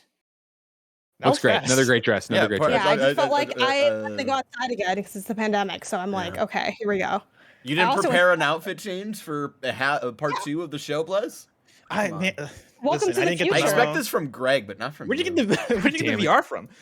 I own it. Like, what do you mean? Where Like, I get it from? you just have it sitting next to your desk? No, I texted Isaiah and I was like, can you bring me the PSVR? And poor Isaiah, he does this all the time because I'm never prepared for things. I'm like, can you bring me a PSVR? Bonus points if you bring the wand, which I have. Oh, here it goes. At least one of the wands. They're both the same. So Sure, I have a question though before the VR stuff. What, if any, songs did you guys have on your PS Vita? Because you could have music on there. I'm curious, or your PSP. See now that's of an era. Did Vita allow you to do the media center? I think Vita, you could have music. I think, See, my whole thing with my PSP was my only MP3 player. Remember, so what everybody, did you have I'm on your PSP old. then? I mean, what do you mean? I had everything. So it would have been a lot of Weezer. Every Weezer album would have been on there. You know what I mean? It would have been all the stuff I was listening to in college that I then digitized and put on there. Probably a bunch of, some ska. You know what I mean? Probably had that on there. So you had your whole thing on there? I only ever had 5 songs at a time because of the memory limitations. On mine, do you still have like those songs saved on there, or did you delete them already? Well, see, I think again we're conflating two things. To be very clear, because I never want to misrepresent myself. I never put my music on my Vita. My PSP had all my music because I went as far, Janet, and this is how old I am, is that I had the cassette adapter for the PSP. So like if I was going out and I wanted music in my car, I popped the cassette thing with the line into it that went into the PSP, and it sat there in my car, and I played my MP3s that way. And so that's how old. So I get the Vita. Anyways, to your point though. When I transferred everything to a PSP Go, I don't think I kept my music. Sorry, I buried the lead there to get to your answer. And then you started bringing out bug snacks to distract me, and it worked. Yeah, someone said, "Can we see Bunger?" And I bought the Bunger plush from Fangamer, and it's great. For me, here's the thing: like my PSP. Now you're making me wonder how much. I'm digging out my PSP Go because I want to see if I put music on. Sure. Wait, what did you ask about the Vita? You have music on your Vita? I don't have music on my Vita because I also don't think it was as easy to get music on there. Like, yeah, I was gonna say I definitely don't have any music on my Vita. Like they had like a music icon, but I think it was a lot more like streaming kind of a situation. Like, well, I was like, I imagine it was probably downloadable because like PS3 had music that you can download and keep on the console, and I did that on my PS3, just so I could listen to music while I play games. But I did have songs on my PSP, and I still have like I know at one point I did have "We Major" by Kanye West, but the last 5 songs that I have saved on my PSP are. And these are all like very like questionably downloaded on MP3s. So like it was how it was. It was how it was at the time. Here's what I have on here. This is of an era. Don't judge me. I got Katy Perry's "One of the Boys." Okay. "Property" by Say Anything. "Hate Everyone" by Say Anything. "A Supermassive Black Hole" by Muse. And "Fighting" by Yellow Card. That was the last hurrah of the 5 songs. And I would just rotate the 5 songs out because I didn't have more space to do more than 5 songs. I definitely listened to "Drive Slow" by Kanye West while playing driving games. And I was not driving slow. I was driving real fast. Honestly, Midnight Club 3 Dub Edition I had that on PSP. Or I had a Midnight Club on PSP. Maybe it wasn't Dub Edition, but let me see. I think PSP might have been Dub Edition. Yeah. It was. That was like a good section of radio stations. They had like Overnight Celebrity on there, a couple other ones. Like, it was a good time. But do I need to This might be one of those ones where I remember the PSP Go came with that PlayStation Infinity cord like the consoles to this day use, but then it went into that brick. Because it is a USB deal, but I'm not getting enough juice, I think, off any of my USBs to actually charge it. The PSP charger wasn't great either, but at least I'm not gonna dig turns that on the out right console now. faster. I'm gonna get time for that. But anyway, the why you future get the Slim. is Also, whatever this is. I do want to make a correction because somebody in chat like 40 minutes ago was like, I didn't know they made 10 gigabyte memory cards, and so I went and I checked in my system settings. Turns out I had an 8 gigabyte memory card, only 8 gigabytes, and because I had the Slim, it only had 1 gigabyte of internal memory.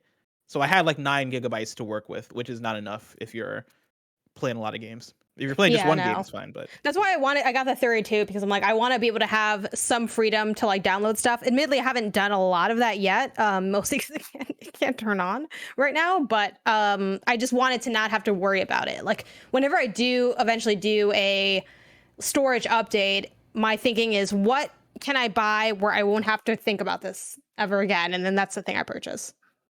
You also brought up the soundtrack for Midnight Club. That reminded me of the soundtrack for Need for Speed Most Wanted, I think, for PS2.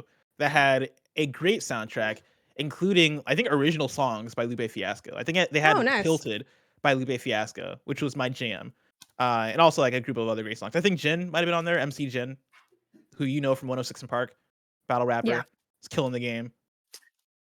It's funny because like with Need for Speed specifically, like I played a good amount of Need for Speed back in the day, but I haven't so much. Like there are more like recent iterations, and like I remember like my brother's like, you know, he's big on Game Pass right now, and he's like, oh yeah, I'm playing God, I forgot what Need for Speed it was, but I'm like, oh, that's the one with like the cop angle, and he's like, well, that's like 4 of them, so like we're gonna need and narrowing down the specifics of that franchise is like a rough time. Greg, you were gone Remember for a while. how these headphones were like attached here? Did you use these? I didn't. Oh, I used. Wait, yeah. What did you use if you weren't using those? I used Audio the ones I'm listeners, she's wearing holding now. up like the earbuds that come installed. I used in the my PlayStation VR over the headset. ear. Yeah, I used my over the ear headphones, like if I used headphones, like my pink Razer ones.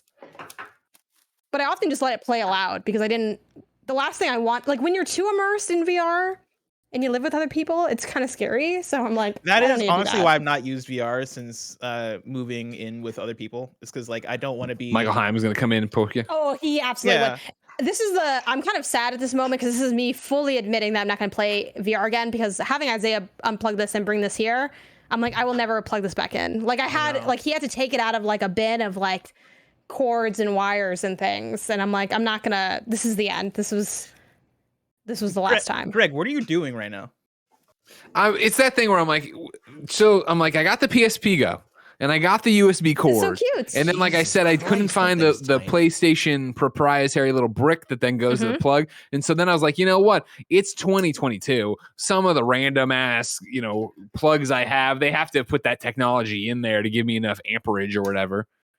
Didn't work. I think we still messed up, Blessing, like not being able to do our PS Move controller costumes. I think that still would have been the pinnacle.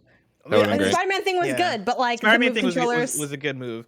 But like I just didn't have I'm not a cosplayer, right? Like I feel like you gotta have cosplay level effort to put in order to like make two PS Move costumes good. Because unless they have it like, unless they're selling PS Move costumes on Amazon just already pre-made, you're asking a lot from me. That is fair. That is fair. Am I gonna do wear all black and then a ball on my head? DRC 4077 says my PS5 charges my Vita. Try it with the Go. I did. It also didn't light up there. Trust me. I have all my things over here going. Greg, I have a very important question. Yeah. Is it time for PlayStation updates? Blessing? It's review season and it smells like it's time for PlayStation updates. Let me give you some PlayStation updates. Let's start with the big one. We have our first look at PlayStation VR 2, at least the headset. This comes from the PlayStation blog. Barrett, of course, I know you're always on it, so you have some images here to pull up that are already up if you're a video watcher. This comes from the PlayStation blog once again. For the PSVR 2 headset, we took comfort a few steps further by adding new features such as a lens adjustment dial, so users have an additional option to match the lens distance between their eyes to optimize their view. We also created a slimmer design with a slight weight reduction, even with the new added features such as the new built-in motor for the headset feedback. Additionally, we've integrated a new vent design for the PSVR 2 headset that we think users will enjoy, which if you're like me and Greg and you play a lot of Beat Saber, you're really going to enjoy that because you're gonna have some like space to breathe. While God, you're it steaming get in your gross in mask. there. You know what I mean? It gets really disgusting in there. Another treat we wanted to share, similar to the thousands of tiny PlayStation symbols we added to the design of the PS5 console and the DualSense controller, we also included tiny PlayStation symbols to the front and back bands of the PSVR 2 headset to add a comfortable feel for players to enjoy. Now, I do want to get your guys' thoughts on the look that we have here on the PlayStation VR 2 headset, but I also want to get your guys' opinions and idea of, is this thing actually going to come out in 2022? Because they're talking a lot about it. Maybe, but if I had to bet money, I would bet no. Like I would bet like they're gonna say winter, and then it's like, what is winter? And they're like, it's winter's whatever we want to be, and it'll be like 2023.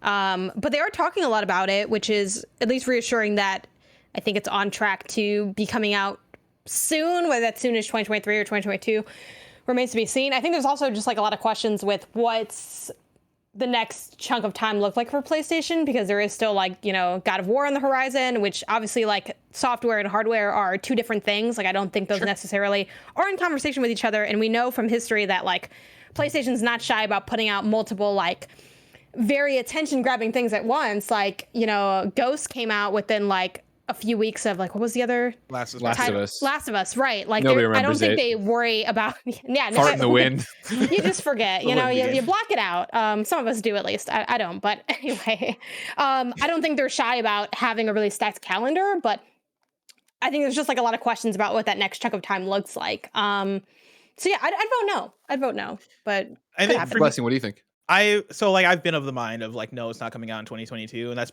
primarily because of PS5, the console shortage. But the way they keep talking about PSVR too makes me think that they think it's coming out in 2022. For sure. And it reminds me a lot of like the lead up to PS5, where it was like, hey, here's a logo at CES. Here's Mark Now Cerny you're just talking to a stealing bunch Taylor of fake tweets. people. This is what Taylor said. All right, we read this on the show. Don't act Wait, like did this is your Taylor original say this? thought. Yeah, well, I cited her back in the when it was happening, when they put out the second thing. She didn't say it recently. It was when she did originally. Taylor Lyles, IGN.com. Of course, she came on PS I Love You XOXO to talk about PSVR 2 after CES. And yeah, one of her tweets had been like, "This is all getting very reminiscent of how they did PS5." Gotcha. Well, me and Taylor, people say that we're the same person all the times. We both love Life is Strange. What which people though? nobody else on this podcast does. But yeah, like, wait, what'd you say, Janet? Like, what are the people though? Because that changes things. That's fair. That's fair. But no, like I mean, it is reminiscent of like the PS5 like launch build up that they had there.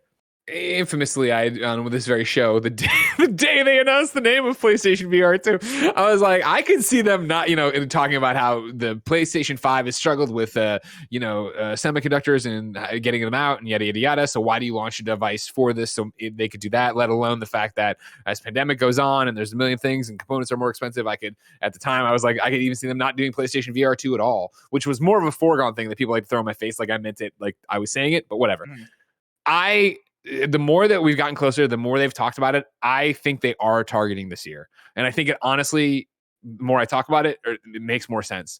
Again, this isn't a device that everyone in the world would want. And I know I'm playing fast and loose with terminology, but stick with me. Everybody wants a PlayStation 5, right? They're hard to find. You probably have a friend who's still looking and still, has the alerts on for Wario 64 and is trying to do it. And people are calling and yada, yada, yada. However, a lot of people do have the PlayStation 5, right? Like we talked about before, 10 million sold, 17 million plus shipped.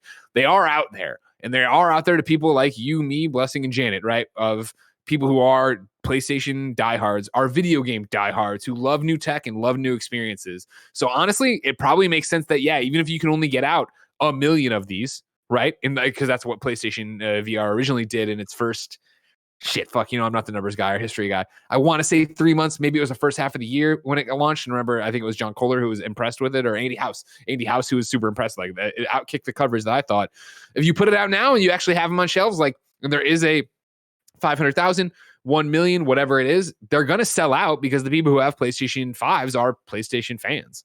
I think too, the conversation of like whether or not it's relevant that there aren't PS5s at the ready kind of went out the window when they started really pushing like the PSVR 2 narrative. Like once they like revealed it like at CES and we're like talking more about, or like not revealed it because they had said it existed, but you know, like started to give more information on it, and it really became clear that okay, this is going to play a big part of marketing for the next couple of months, and you know, it's either going to come out now or in 2023 is like the most likely cadence of it.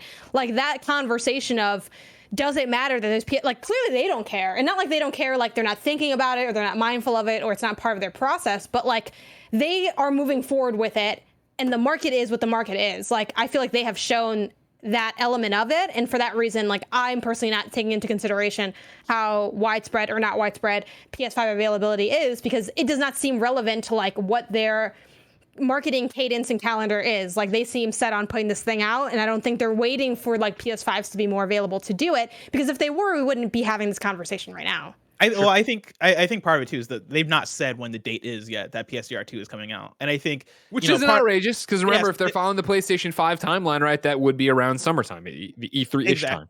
Yeah. But I do think that still gives some wiggle room for them to talk about it the way that was planned, right? And I think this has been the plan for them for maybe years of like, hey, let's put out the PS5, and then the year after, or I guess, God, 2 years after the PS5.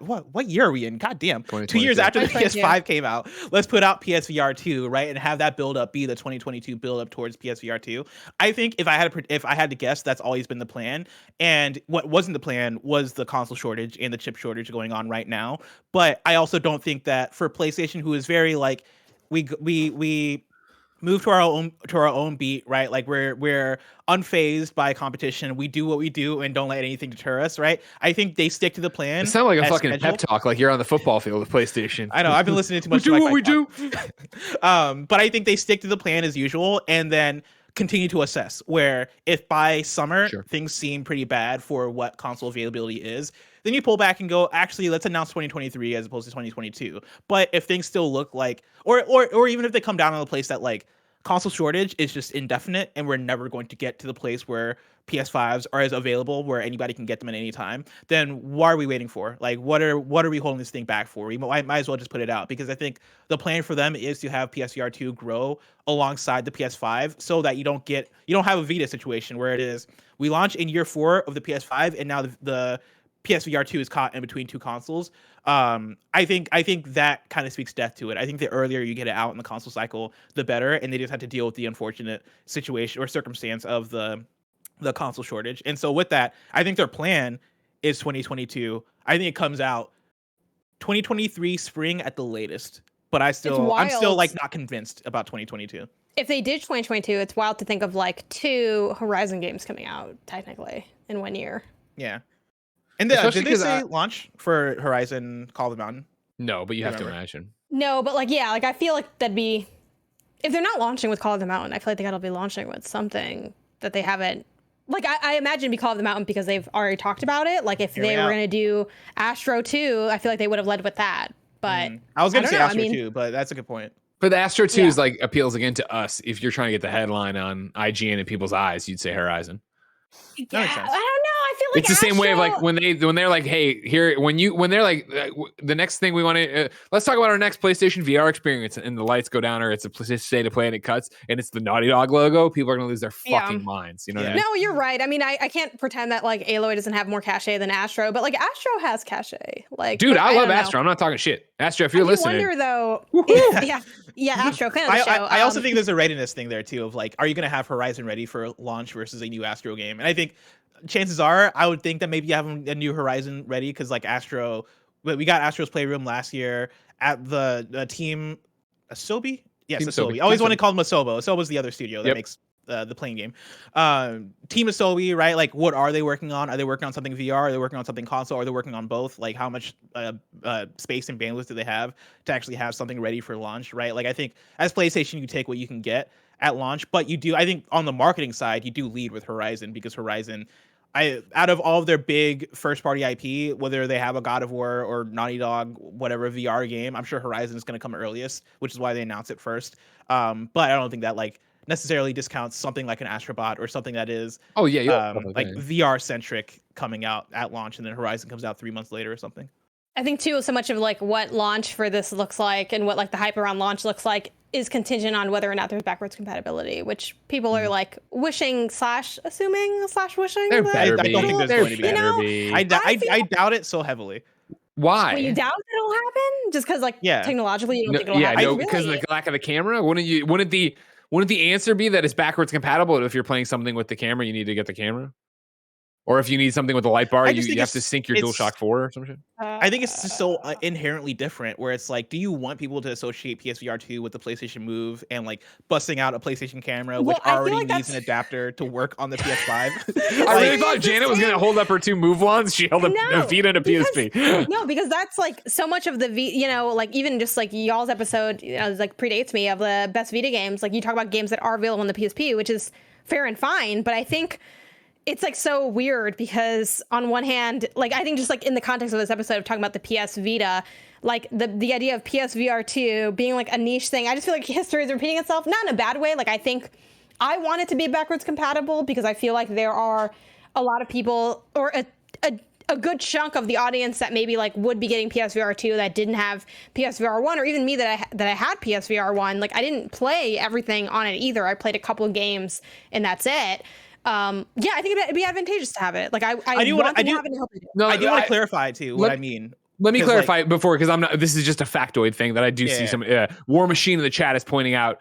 PSVR 2 has inside-out tracking, which is, and I threw out the camera thing. I'm aware that if you're not aware, PSVR 2 has inside-out tracking. Barrett, if you throw the thing back up, that means those dots you see are the cameras, which means that you are then no longer having to rely on a PlayStation camera being on your TV. What I was saying for backwards compatibility, I would say that yes, it's backwards compatible, and there's an asterisk that if you want that, it means you have to have the new PlayStation camera, and you have to have blah blah blah. There's a bunch of different asterisks for it. I'm not saying the cameras on the current PlayStation VR 2 supplement that. I'm saying for backwards compatibility, you'd have to plug in the camera. Blessing to you. So the clarification I want to make is, because like I do think that the disconnect would be the fact that PSVR 2 has inside out tracking versus what PSVR 1 was operating on. And like for the tracking to work, you would have to have like the lights, you would have to have like the move controllers, you would have to have a lot of the things, which I think for what PSVR 2 would be a lot of hoops to jump through to make backwards compatibility work, which already just isn't like a priority for PlayStation. But also I think that doesn't mean that things like Beat Saber or other VR games won't work. I think the big VR games that are on PlayStation have versions that are on Oculus and other platforms that do have inside-out tracking. I think those games would just require updates or PSVR 2 versions, and I think that becomes easy because inside-out tracking. Are those versions free if you already have the other one? Oh, you're asking a lot for PlayStation. Because I mean, I would want that to be. My whole thing with this, and then people are calling me, they're not calling out, they're asking the questions. Katana SD says, but the new headset doesn't have anything to track. The camera doesn't have anything for the camera to track. Right. I'm talking about, as I mentioned earlier, having to sync a different controller to have the light bar for it. For your head, I think there'd be some kind of stuff in the background to be able to make the inside out tracking work for that device to take over that part. And I know that sounds crazy, but remember when we've had this conversation before, talking about replacing the move wands with the new controllers, we were like, we don't know if that's tough or not. And a VR developer wrote in to say, it's actually not that tough. It would be easy in quotes to do, not like a push of a button. Yeah, I guess there was that in between of like having a couple of the hits get ported. Because admittedly, if like, just my own experience, which is not everyone's, but like I'm sure a few people relate to this.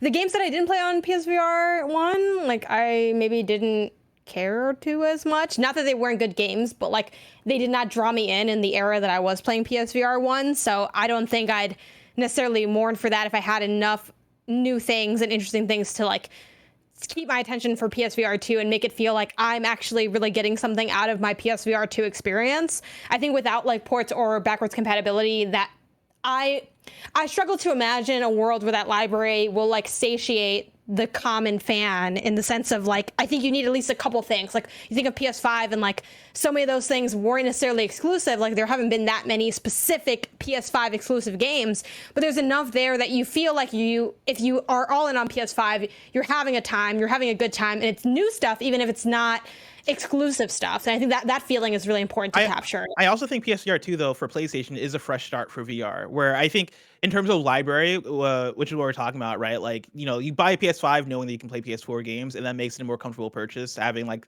the PS Plus collection and all that stuff. Whereas for PSVR 2, PSVR 1 was already so niche compared to the rest of the PlayStation audience that if you cut away those PlayStation VR 1 games, or like just kept them on PSVR 1, I don't think you have as many complaints. And also, I think you do have an opportunity to make the games like Beat Saber or the other like Tetris Effect or whatever the other popular VR Sure. games are.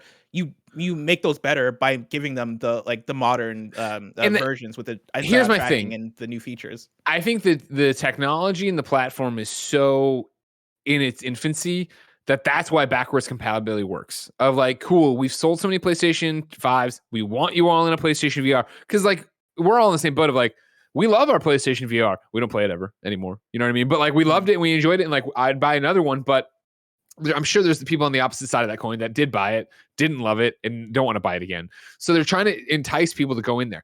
Maybe the middle ground is this, where the hurdles I'm throwing out that I'm like, they're not that hard. They are that hard, and people don't want to go patch them and make it work and make how the camera, the new PlayStation 5 cam is only tracking the move ones and not, and like there's a million things that I just don't have the technological know-how for. But perhaps they do it like the PlayStation 5 instant library thing they did, right? Where it is, all right, cool.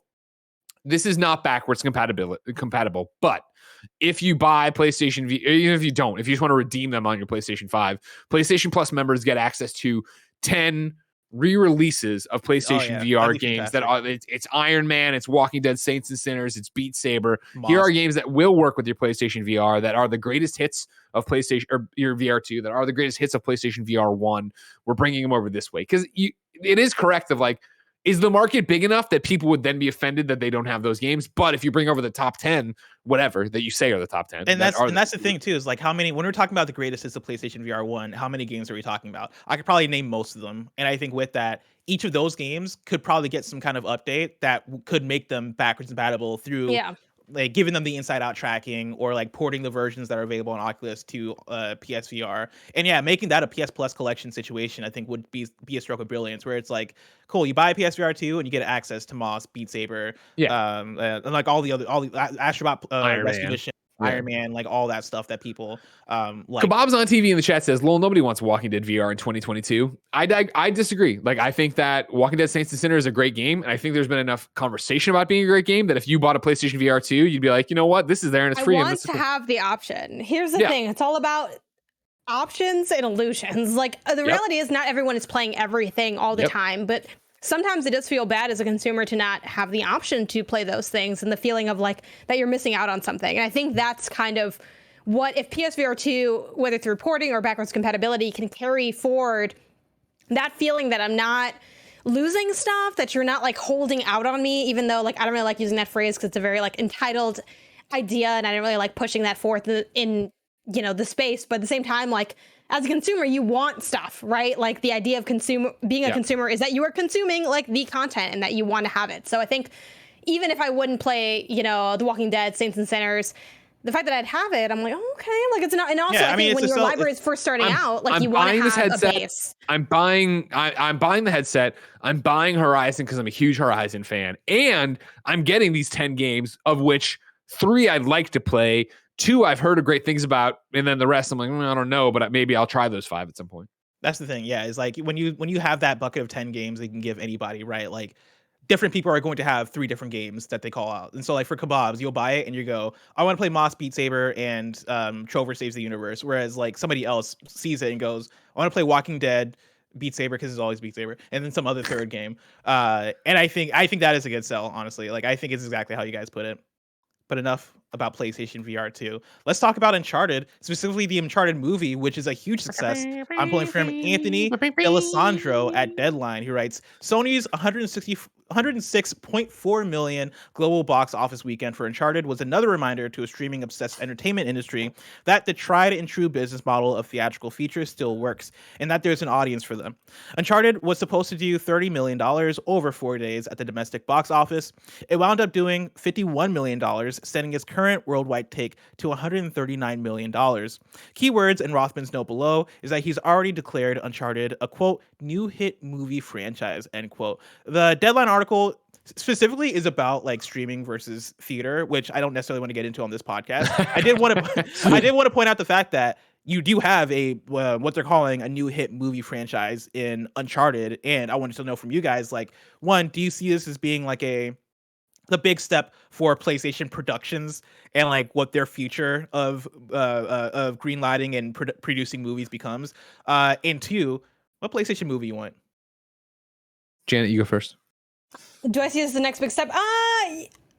Yes and no. I guess if I have to pick one and not be like, you know, a punk ass bitch, I guess I'd say yes, in the sense that if they're seeing like commercial success and they want to keep feeding into it, then sure. Movie I'd want The Last of Us. I know it's already going to be an HBO show, but like I like the story and the grittiness of The Last of Us, and I think it translates really well to film in the sense that it's already a very cinematic experience versus like the people who are like, you're not going to say Jack and Daxter with like the rumors of the Jack and Daxter stuff. But I'm like, I mean, I'll watch it because why not? But like I'm not vying for like a cinematic like 90 minutes to 2 hours Ratchet of that. And Clank. I don't want them to do that to Jack and Daxter, you know? Yeah, like, and I just maybe I'd still see it, but I wouldn't be like excited about it in the way that I would be for like a Last of Us or something like that. Yeah, so I think that's the only question you had, right? Like that was like, and then the next, other game you want? Oh, what other one would I want? Yeah, Last of Us, I think. But that's kind of like, I don't know, it's You're like a boring HBO. answer. Yeah, like isn't Last of Us? I don't know. Janet, did you see the Uncharted movie? No, Did you see the opening cinematic? Well, not everybody, the opening cinematic, but like when we put the up trailers, I am saving it for when I finish 4 with my brother, and then I want supposed to go and then if it's already in streaming, then I'll just watch it at home. Everybody who, when we tweeted about going or did the review, everybody's like, you should have fucking made Janet come up. you should have made Janet go watch this movie. Honestly, I mean, hey, if you're gonna like pay for the plane, like sure, why not? Or if you're just gonna pay me the money for the AMC ticket, like why not? Tom Holland, very likable as Nathan Drake. Here's my thing, blessing out of you, even though he's trying real hard with the American accent this time around. Everyone, I'm excited to see the movie and see what I think of it as a film, but it's so funny, like in the lead up of the Uncharted movie, people being like, this just looks like a basic action film. I'm like, girl, I hate to tell you, but that's what the game is. Like, what are you talking about? Like, that has been the game for like however many years it's been out. But yeah, I'll just watch. I'm gonna watch it for the culture of my like. It's not even a completionist run because I'm not doing all this stuff, but like my run through the Uncharted review has been going on for like 7 years now in my life, but I'm almost done. So I'm sure you are. it. Keep telling yourself that it's almost over. Yeah. Greg, about you? I really liked it. You know, we did, of course, there's a review up youtube.com/KindaFunny. You can get the KindaFunny screencast episode about Uncharted. On the KindaFunny scale, I gave it a 4 out of 5. I said it was great. Like, I had a great time with it. Would I also put, I mean, like, it's not like this scale fucking matters or whatever, right? I'm using it through the Greg lens of like, I don't like action flicks. Like, I historically get really bored really quickly. And I thought Tom Holland was awesome in this. I think it opens with a bang. I thought it went really interesting places. I like the twists. I like Chloe. I like how that all went. There was jokes that made me laugh out loud. Like, my bar for enjoying an action movie isn't high, I feel.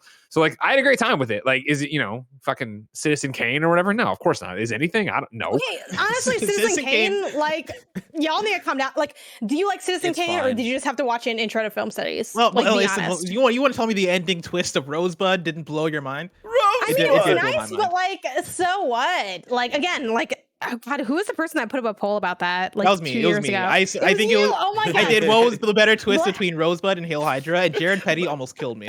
Blessing. I mean, you're right though. You're right. Yeah, right. Of all the times that you were like chaotic online, that was like my favorite because it was so specific and it was so like egging on a certain. It was me being like, how can I get people mad today? For sure. But honestly, Hail Hydra. I voted right, like, how as my democratic American right. I voted and I put Hail Hydra for that because I think Hail Hydra might have won, honestly, if I look back at that. Of course it did, because it's better. Martin Scorsese, it's time for you to die and leave the movies to us. All right, it's time. Let's get out of our way. Or did you have to study it? No, he's the one who's always like, he doesn't like the Marvel movies or whatever. Oh, yeah. But yeah, like, anyways, go for it.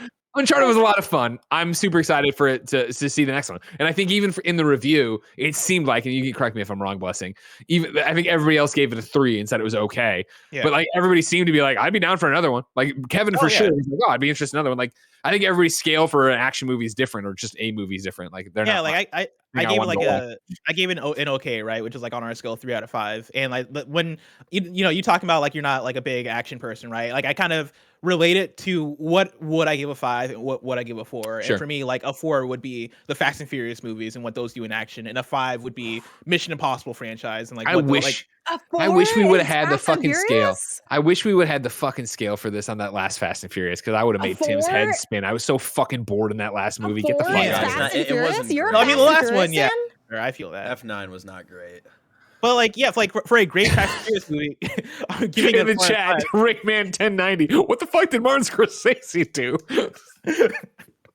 for a good Mission Impossible, right? Like Mission Impossible Fallout is like for me a 5 out of 5 action film. This is where I wish I could know, but I have ethics, all right? I wish I could tell you about Mission Impossible Fallout, but I will never watch a Mission Impossible film because they ruined the Justice League. Now, granted, it turned out Joss Whedon ruined the Justice League, but the fact that they wouldn't let Henry Cavill shave his mustache, I am on permanent protest of the Mission Impossible series, all right? Now, granted, I've never seen any of them, but even that was when I was like, never once. Mission Impossible is like maybe one of my favorite action There's some fun franchises. stuff there. I fucking love Mission Impossible, but like that's aside from the point, right? Uncharted doesn't need to be those. Like Uncharted doesn't need to be Mission Impossible or fucking Fast and Furious, right? I think it coming out and being okay is fine because that's what we expected it to be. But then also it coming out and seemingly killing it in terms of numbers and box office, I think that speaks good for the future of it, because like I think that then lets it grow into and hopefully end up being with Uncharted 2 or Uncharted 3, talking about the movies, not the games.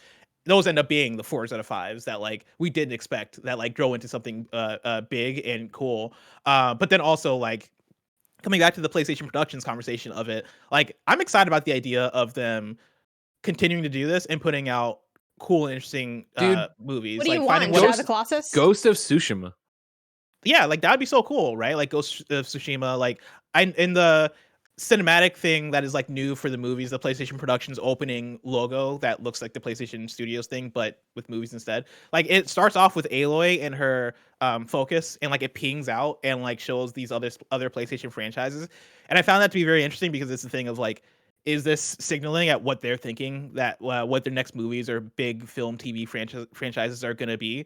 And if that's the case, like I'd be totally down for a Horizon either movie Horizon or TV thing. series. I mean, I think that'd be really Tomb Raider movies. Like, I think that's obviously they're not like a 1-to-1. It's funny because Tomb Raider, Uncharted, and then Horizon, it's kind of like this big like hodgepodge of action adventure experiences. But I think those are the things that probably translate best to film outside of high drama, which is why like my throw of The Last of Us is like I consider that to be like a very, there's like dramatic moments in that I think would translate well to that. And Last of Us as an HBO show, I feel like is such a perfect fit for the tone of that series and like what you can do with something like that long form. Whereas Horizon, I would view as like a Hunger Games or like Lord of the Rings or like a Harry Potter, something that feels universe building but has like a specific story that is telling through each of its entries. And like when you are a movie as opposed to a TV show, I think that lets you do certain things with the budget and like going hard in terms of creating these robot machines and the outfits and like all that stuff, I think would be so good for Horizon. But also like I love that in the PlayStation Productions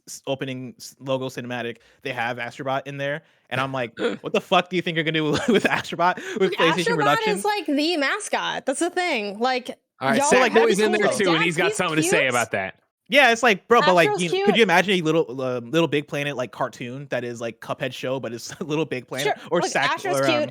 Astro. PS5 launch, good games. Astro's did nothing wrong. I don't know what he has to do more to warrant the respect that he deserves. I respect Astro.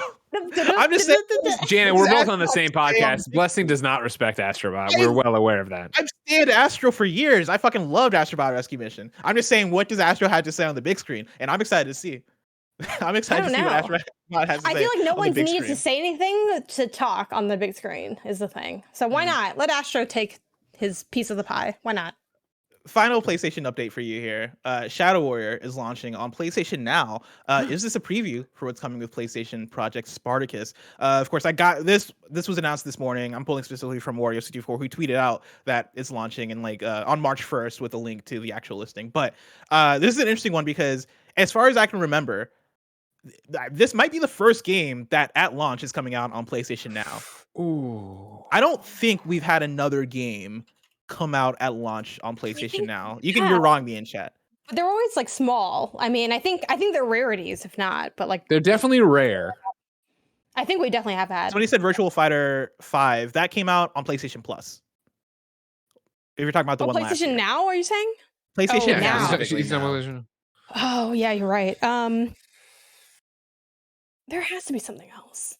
But also, it's interesting seeing like something. The And idea this of is a like bigger something launching game. on PlayStation Now when it's PlayStation Now is like kind of probably out the door with like Spartacus. So Somebody it is said interesting GTA to 3 see something Remastered. else. That came out 2 months later on PlayStation Mhm. Now. That didn't launch on PlayStation True. Now.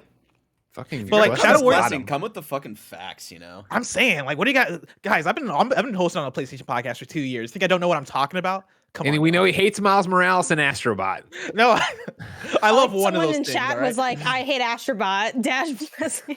God damn it. But yeah, like Shadow Warrior 3 is a game that like I know I'm looking forward to. Like it's a game that Shadow Warriors 1 and 2. I know not Barrett, sorry. Emmett Watkins Jr. fucking loves Shadow Warrior 2. I played a lot of Shadow Warrior 1 and thought that game, speaking of mid, was mid. But like Shadow Warrior 3 and the way that they're showing it looks like it's taking a lot of inspiration from Doom and like a lot of modern first person shooters. And it looks really cool.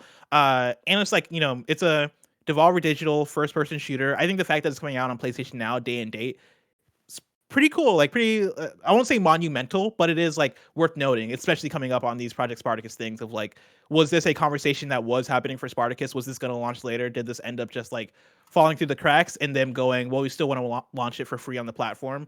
Like I wonder what that is, like what the methodology is here behind this. But I mean, I'd be a little surprised if there wasn't like Spartacus stuff that was day and date. I just think like when we talk about the conversation of will Spartacus be day and date, like holistically thinking of first party, I think the answer is pretty clearly no, or at least the prediction answer is no. And like it seems like that fits the ethos. But yeah, I'd like, and I would guess that there would be a few titles that would be there from the beginning.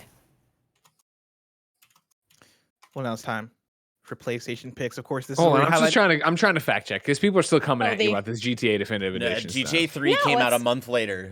it's definitely the later. Remastered trilogy came Yeah, out in November. 3 came out in December. I'm looking Yeah. at a PlayStation Yeah. blog. Come on, right now. guys. So just to be clear, because Right we're now. live on Twitch, usually you can watch us live, youtube.com/kindafunnygames. No, you usually watch us live on patreon.com/kindafunnygames. Lanky Dragoon, you said GTA 3 definitively did launch on PlayStation Now. It wasn't that it didn't, you're saying launched day and date is the argument. Seems like Yeah. you're wrong. And so what we need you to do is give 5 subs. That's your punishment. All right. Thank Yep, you. there you go. Thank you. Don't come at me. Anyways, reckless, all right? back Had to my your, whiskey. where we were talking about this. You hope that this is a preview of Spartacus, right? You hope that this is what Spartacus becomes. That like it's a whatever add-on to PlayStation Plus, a few more dollars, and then if they're doing stuff like this on a consistent basis, I think it justifies anybody who doesn't want to be using PlayStation Now for older games, but does want the free game that comes with it every so often or launches with it. Why not? Yeah, like I think that's the way to Lanky do it. Dragoon did it. Wait, You're like, on band. did it. Congratulations. Yeah. Okay, Oh, man. thank you. Shout out to Lanky Dragoon. Wow, look at that. But yeah, like I think that is one of the big selling points of something like Game Pass, where I don't expect PlayStation first party, at least the big first party stuff, to appear day and date on Project Spartacus. But if you can get like really cool projects, right? If you can get the level of even the PS Plus drops that we've been getting the last year, where it is like Operation Tango is kind of small, but like Dude, the Operation Tango the hit, like I mean, it it's was cool. good. It was good, but like I don't think it would be like the wave that you need for PlayStation. It wouldn't now. be the wave, but I actually think that like to me, because I know we're not going to get the heavy hitters, like them surfacing something like Operation Tango was so much more valuable because it's something that wouldn't be personally on my radar necessarily. They put on Like my that's not radar gonna that I like sell loved. Spartacus. No, yeah, you're right. You're right. But It's the not gonna promise get, of like, it could, people in right? the I mean, like if seats. you have a few different things that are bigger, Yeah. big AA games, and then you have this actual drip of like, here's this I cool think, shit. If too, it's a discovery tool, sure. part of what I look towards like publishers to do is to like try to surface that stuff. Like obviously I think we all do a level of work of looking into what's going to be like the next dope indie game that's going to come out that maybe people aren't going to notice that we can try to surface because one, it's good, and two, it's fun to give that highlight to someone that's a little bit smaller. But like to me, like PlayStation Now doing that, like that's them at their best. Like you don't need to tell me that like a good game that I already know of, an IP that I know of is good. Like you being able to surface something that's smaller that I wouldn't have noticed, I think is so much more viable and so much more interesting than I think it has to be the next Uncharted game. I think it has to be a mixture, right? Because I think like PlayStation theoretically want to be able to surface good games on their platform, like smaller games that we might not have heard of, but at the same time they do want to sell Project Spartacus. And I think what we've seen in PlayStation Plus the last year, I think has a good mixture of, you've had the things like Control Ultimate Edition, correct me if I'm wrong, chat, come out on PlayStation Plus. You've even had like Destruction All Stars and like Oddworld, Oddworld, Soulstorm come out on PlayStation Plus, and like, not necessarily games that weren't necessarily hits, but games that were coming out day and date that were new and were being advertised as like, hey, these were on the PlayStation presentation. Like, we want to market these games and we want to create reasons for you to Spartacus, but then let's also put out Operation Tango. Yeah, Operation Tango was enough to like carry Spartacus, as much as I love that game, but I think having like that back and forth, like, it's funny looking at like the PS Vita like highest sales charts, right? They're the usual suspects, like the high IPs, like the very popular franchises. But I think having that extra stuff is sort of the secret sauce of making something that's viable and interesting and fun to talk about. So I think that's really what I look forward towards in what they have to put out there. Well, now it's time for PlayStation picks. Of course, this is where you highlight a few of the cool looking games coming to PSN this week. Of course, you got the big hitters being Destiny 2, The Witch Queen. That's coming out for PS5 and PS4 Tuesday, February 22nd. Remember, I'm playing it right after this. If you're watching live later on youtube.com/KindaFunny plays. I'm jealous of that. I wish I was playing, but I got important things to do. We got Elden Ring coming out PS5, PS4 Friday, February 25th. And then Grid Legends is coming to PS5, PS4 Friday, February 25th. Interesting for Elden Ring. You didn't say you wish you were playing that. I mean, why are you the way that you are? Yeah, why are you the way you are, Greg? Anyway, what else is happening? We got Soul Cresta, which is our first PlayStation pick. That's coming out for PS4 on Tuesday, February 22nd. Soul Cresta, rise like the phoenix and take back the sun. Neoclassic shooting strikes back. Dock, split, and form up. Pilot 3 fighters and take back the sun from the clutches of evil in this free-form shooting game with the spirit of 80s shooting classics, Moon Cresta and Terra Cresta. If you don't remember this one, I think this was the one that was announced by Platinum Games on April Fool's Day. Everybody thought it was April Fool. Turns out it wasn't. Everyone thought this was an April Fool. It was like when they announced Yakuza Like a Dragon, like the different fighting thing, and they're like, good one, and then it became a thing. They're like, no, for real, like, this is the game. This is the game. And like, it looks cool. Obviously, it's a throwback to classic shmups, and like specifically to Moon Cresta and Terra Cresta. And so if you're a big Cresta fan, boom, there you go. And then we also got Monarch coming to PS5 and PS4 on Tuesday, February 22nd. Could you face yourself in the threats around you to save the ones you love? Shin Mikado Academy is engulfed in a madness-inducing mist, and only you can save everyone inside. Develop your ego to break the pacts set by the pact bearers and remove the corrupting mist. This is one that is worked on by people who formerly worked on series like Shin Megami Tensei, and it very much has Shin Megami Tensei vibes. I think it has some Persona vibes has the in word there Shin too. in it, Very different games, obviously, Barrett. Yeah, very different games. Never allowed to compare Shin Megami Tensei. How dare we to anything Persona related? Oh my god, very different. Never to be petty for a second, right? Because who's gonna listen this deep in the podcast? There was that game. If you're here, you're a family. We don't have to worry about. We don't have to pull punches. If you're here, you're not gonna slander me on the internet. Okay. There was a game that Atlas announced on a few days ago. What was it called? Soul Crusher. I don't know if you caught this, Barrett. Soul Crusher.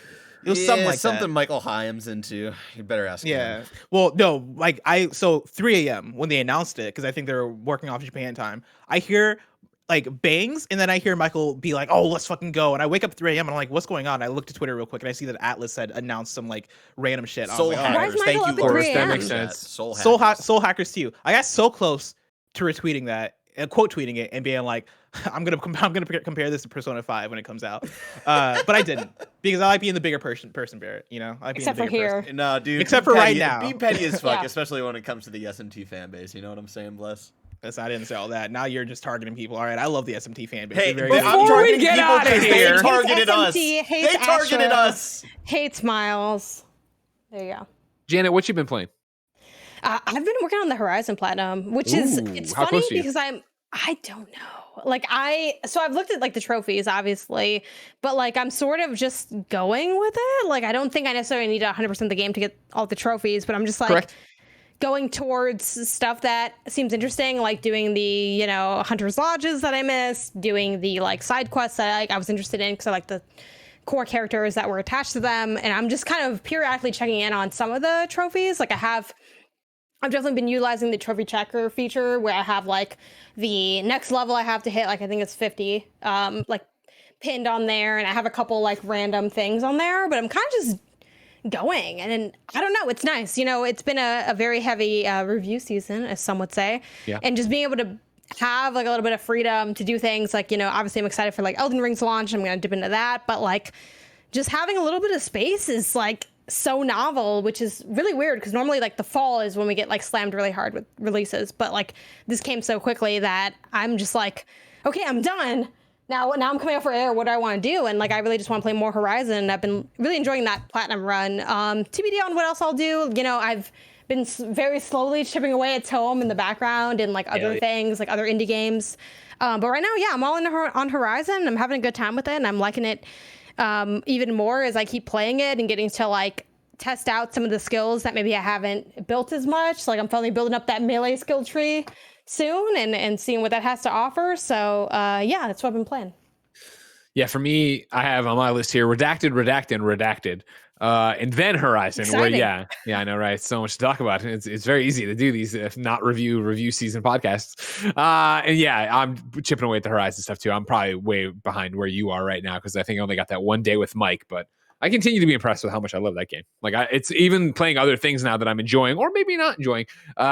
I'm stoked to get back to Horizon. Like I have such fun stuff for it. Barrett, you wrote in here, you put closing in on the credits of Horizon. What's going on with that?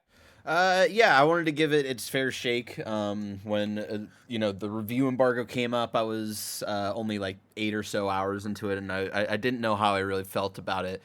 Feeling definitely more negative than most of the review crew did. And now I'm almost 25 hours in. I'm about to get to a certain area that I know is kind of like, hey, like you're getting to the end stuff here. I think I only have like maybe 4 mainline quests left. It's been a roller coaster, like just to put my overall feelings on it, to not spend too much time. Like a lot of the times on the KindaFunny scale, I feel like it's a 3 out of 5. There are some moments I would give it like a 4 out of 5. I just did a side quest this morning that I was like frustrated throughout, but then at the end of the side quest, I was like, oh fuck, I actually it paid off. I'm glad that like I did this because the ending kind of paid off, even though I was frustrated as fuck fighting some of the enemies here and there. So I'm not regretting my time with it. I'd be very surprised. I think it'd be a weak year for me personally if this ends up even on my top 10 list at the end of the year. Wow. I think it falls under a lot of open world, very open world trappings that I don't think a lot of people pay attention to, because I think it has the polish of a PlayStation first party studio game. Okay. Wow. Blessing, what you been playing? I'm playing a lot of Redacted, sure. Which could be many things. Of course. Obviously. There's a lot of games that come out next month, like Persona 4 Arena Ultimate X could be that. Are you playing the Redacted mobile game that I'm playing? No, it's not mobile. No. Oh, okay. No. I'm mobile in it, but like, no, it's not a mobile game. Shadow Warrior 3, it could be that.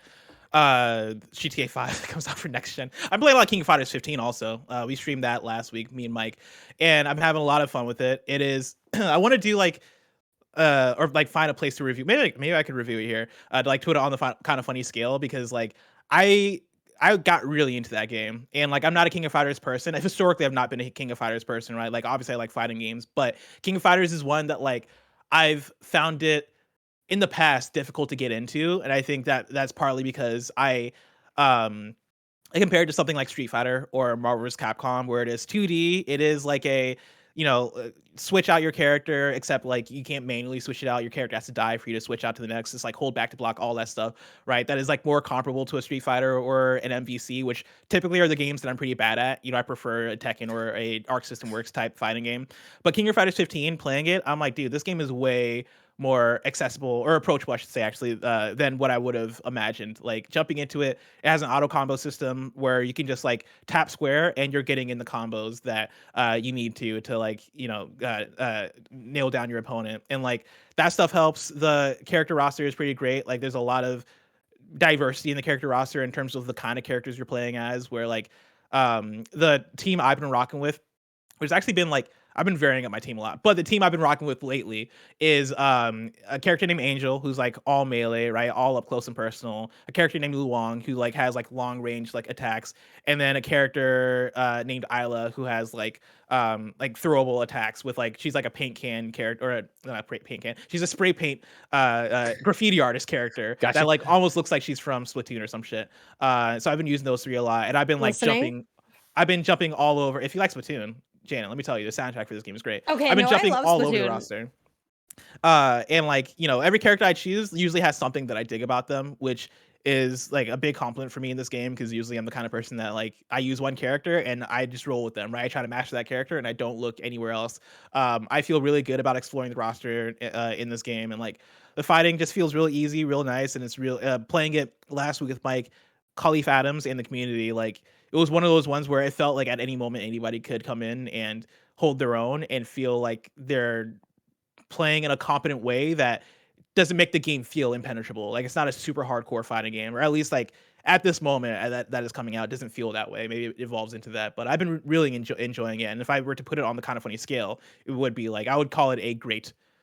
It's a great game. Hmm, A 4 out of 5. There you go. there you go. Ladies and gentlemen, there you go. That's your episode of PS I Love You XOXO for the week. Of course, we're not done. We're going to do a Patreon post show on patreon.com/KindaFunnyGames. If you're watching live, that means you can get that later on patreon.com/KindaFunnyGames. Of course, you can get it on demand along with every other post show we've done for 107 weeks. Remember, of course, after we're done with the post show, I'm popping back here on twitch.tv/KindaFunnyGames to play Destiny 2, Witch Queen with the one, the only, the master of hype, Snowbike Mike. You can get that later on youtube.com/KindaFunnyPlays. But this has been PS I Love You XOXO. Remember, we're your PlayStation podcast each and every week. Usually on a Tuesday. It's on a Tuesday now, but usually Tuesday morning. We show up to nerd out about all the things going on in the PlayStation world that we love, hate, and everything under the PlayStation sun. If you like that, of course, patreon.com/KindaFunnyGames, or write in to be part of the show. Watch us record the show live. Get it with the post show. Get it ad free. If you have no bucks tossed our way, it's no big deal. YouTube.com/KindaFunnyGames, RoosterTeeth.com, and podcast services around the globe each and every week. If you want to go the extra miles to support us, of course, you can go on the Epic Game Store and use the creator code KindaFunny. If you're playing on PlayStation like a good little boy, girl, or person, you, of course, can use KindaFunny in games like Rocket League. You can use it in Fall Guys. You can use it in the big one I'm missing, Fortnite. There it is. I knew it was there. It was nebulous. I just couldn't get to it. You know what I mean? Yep.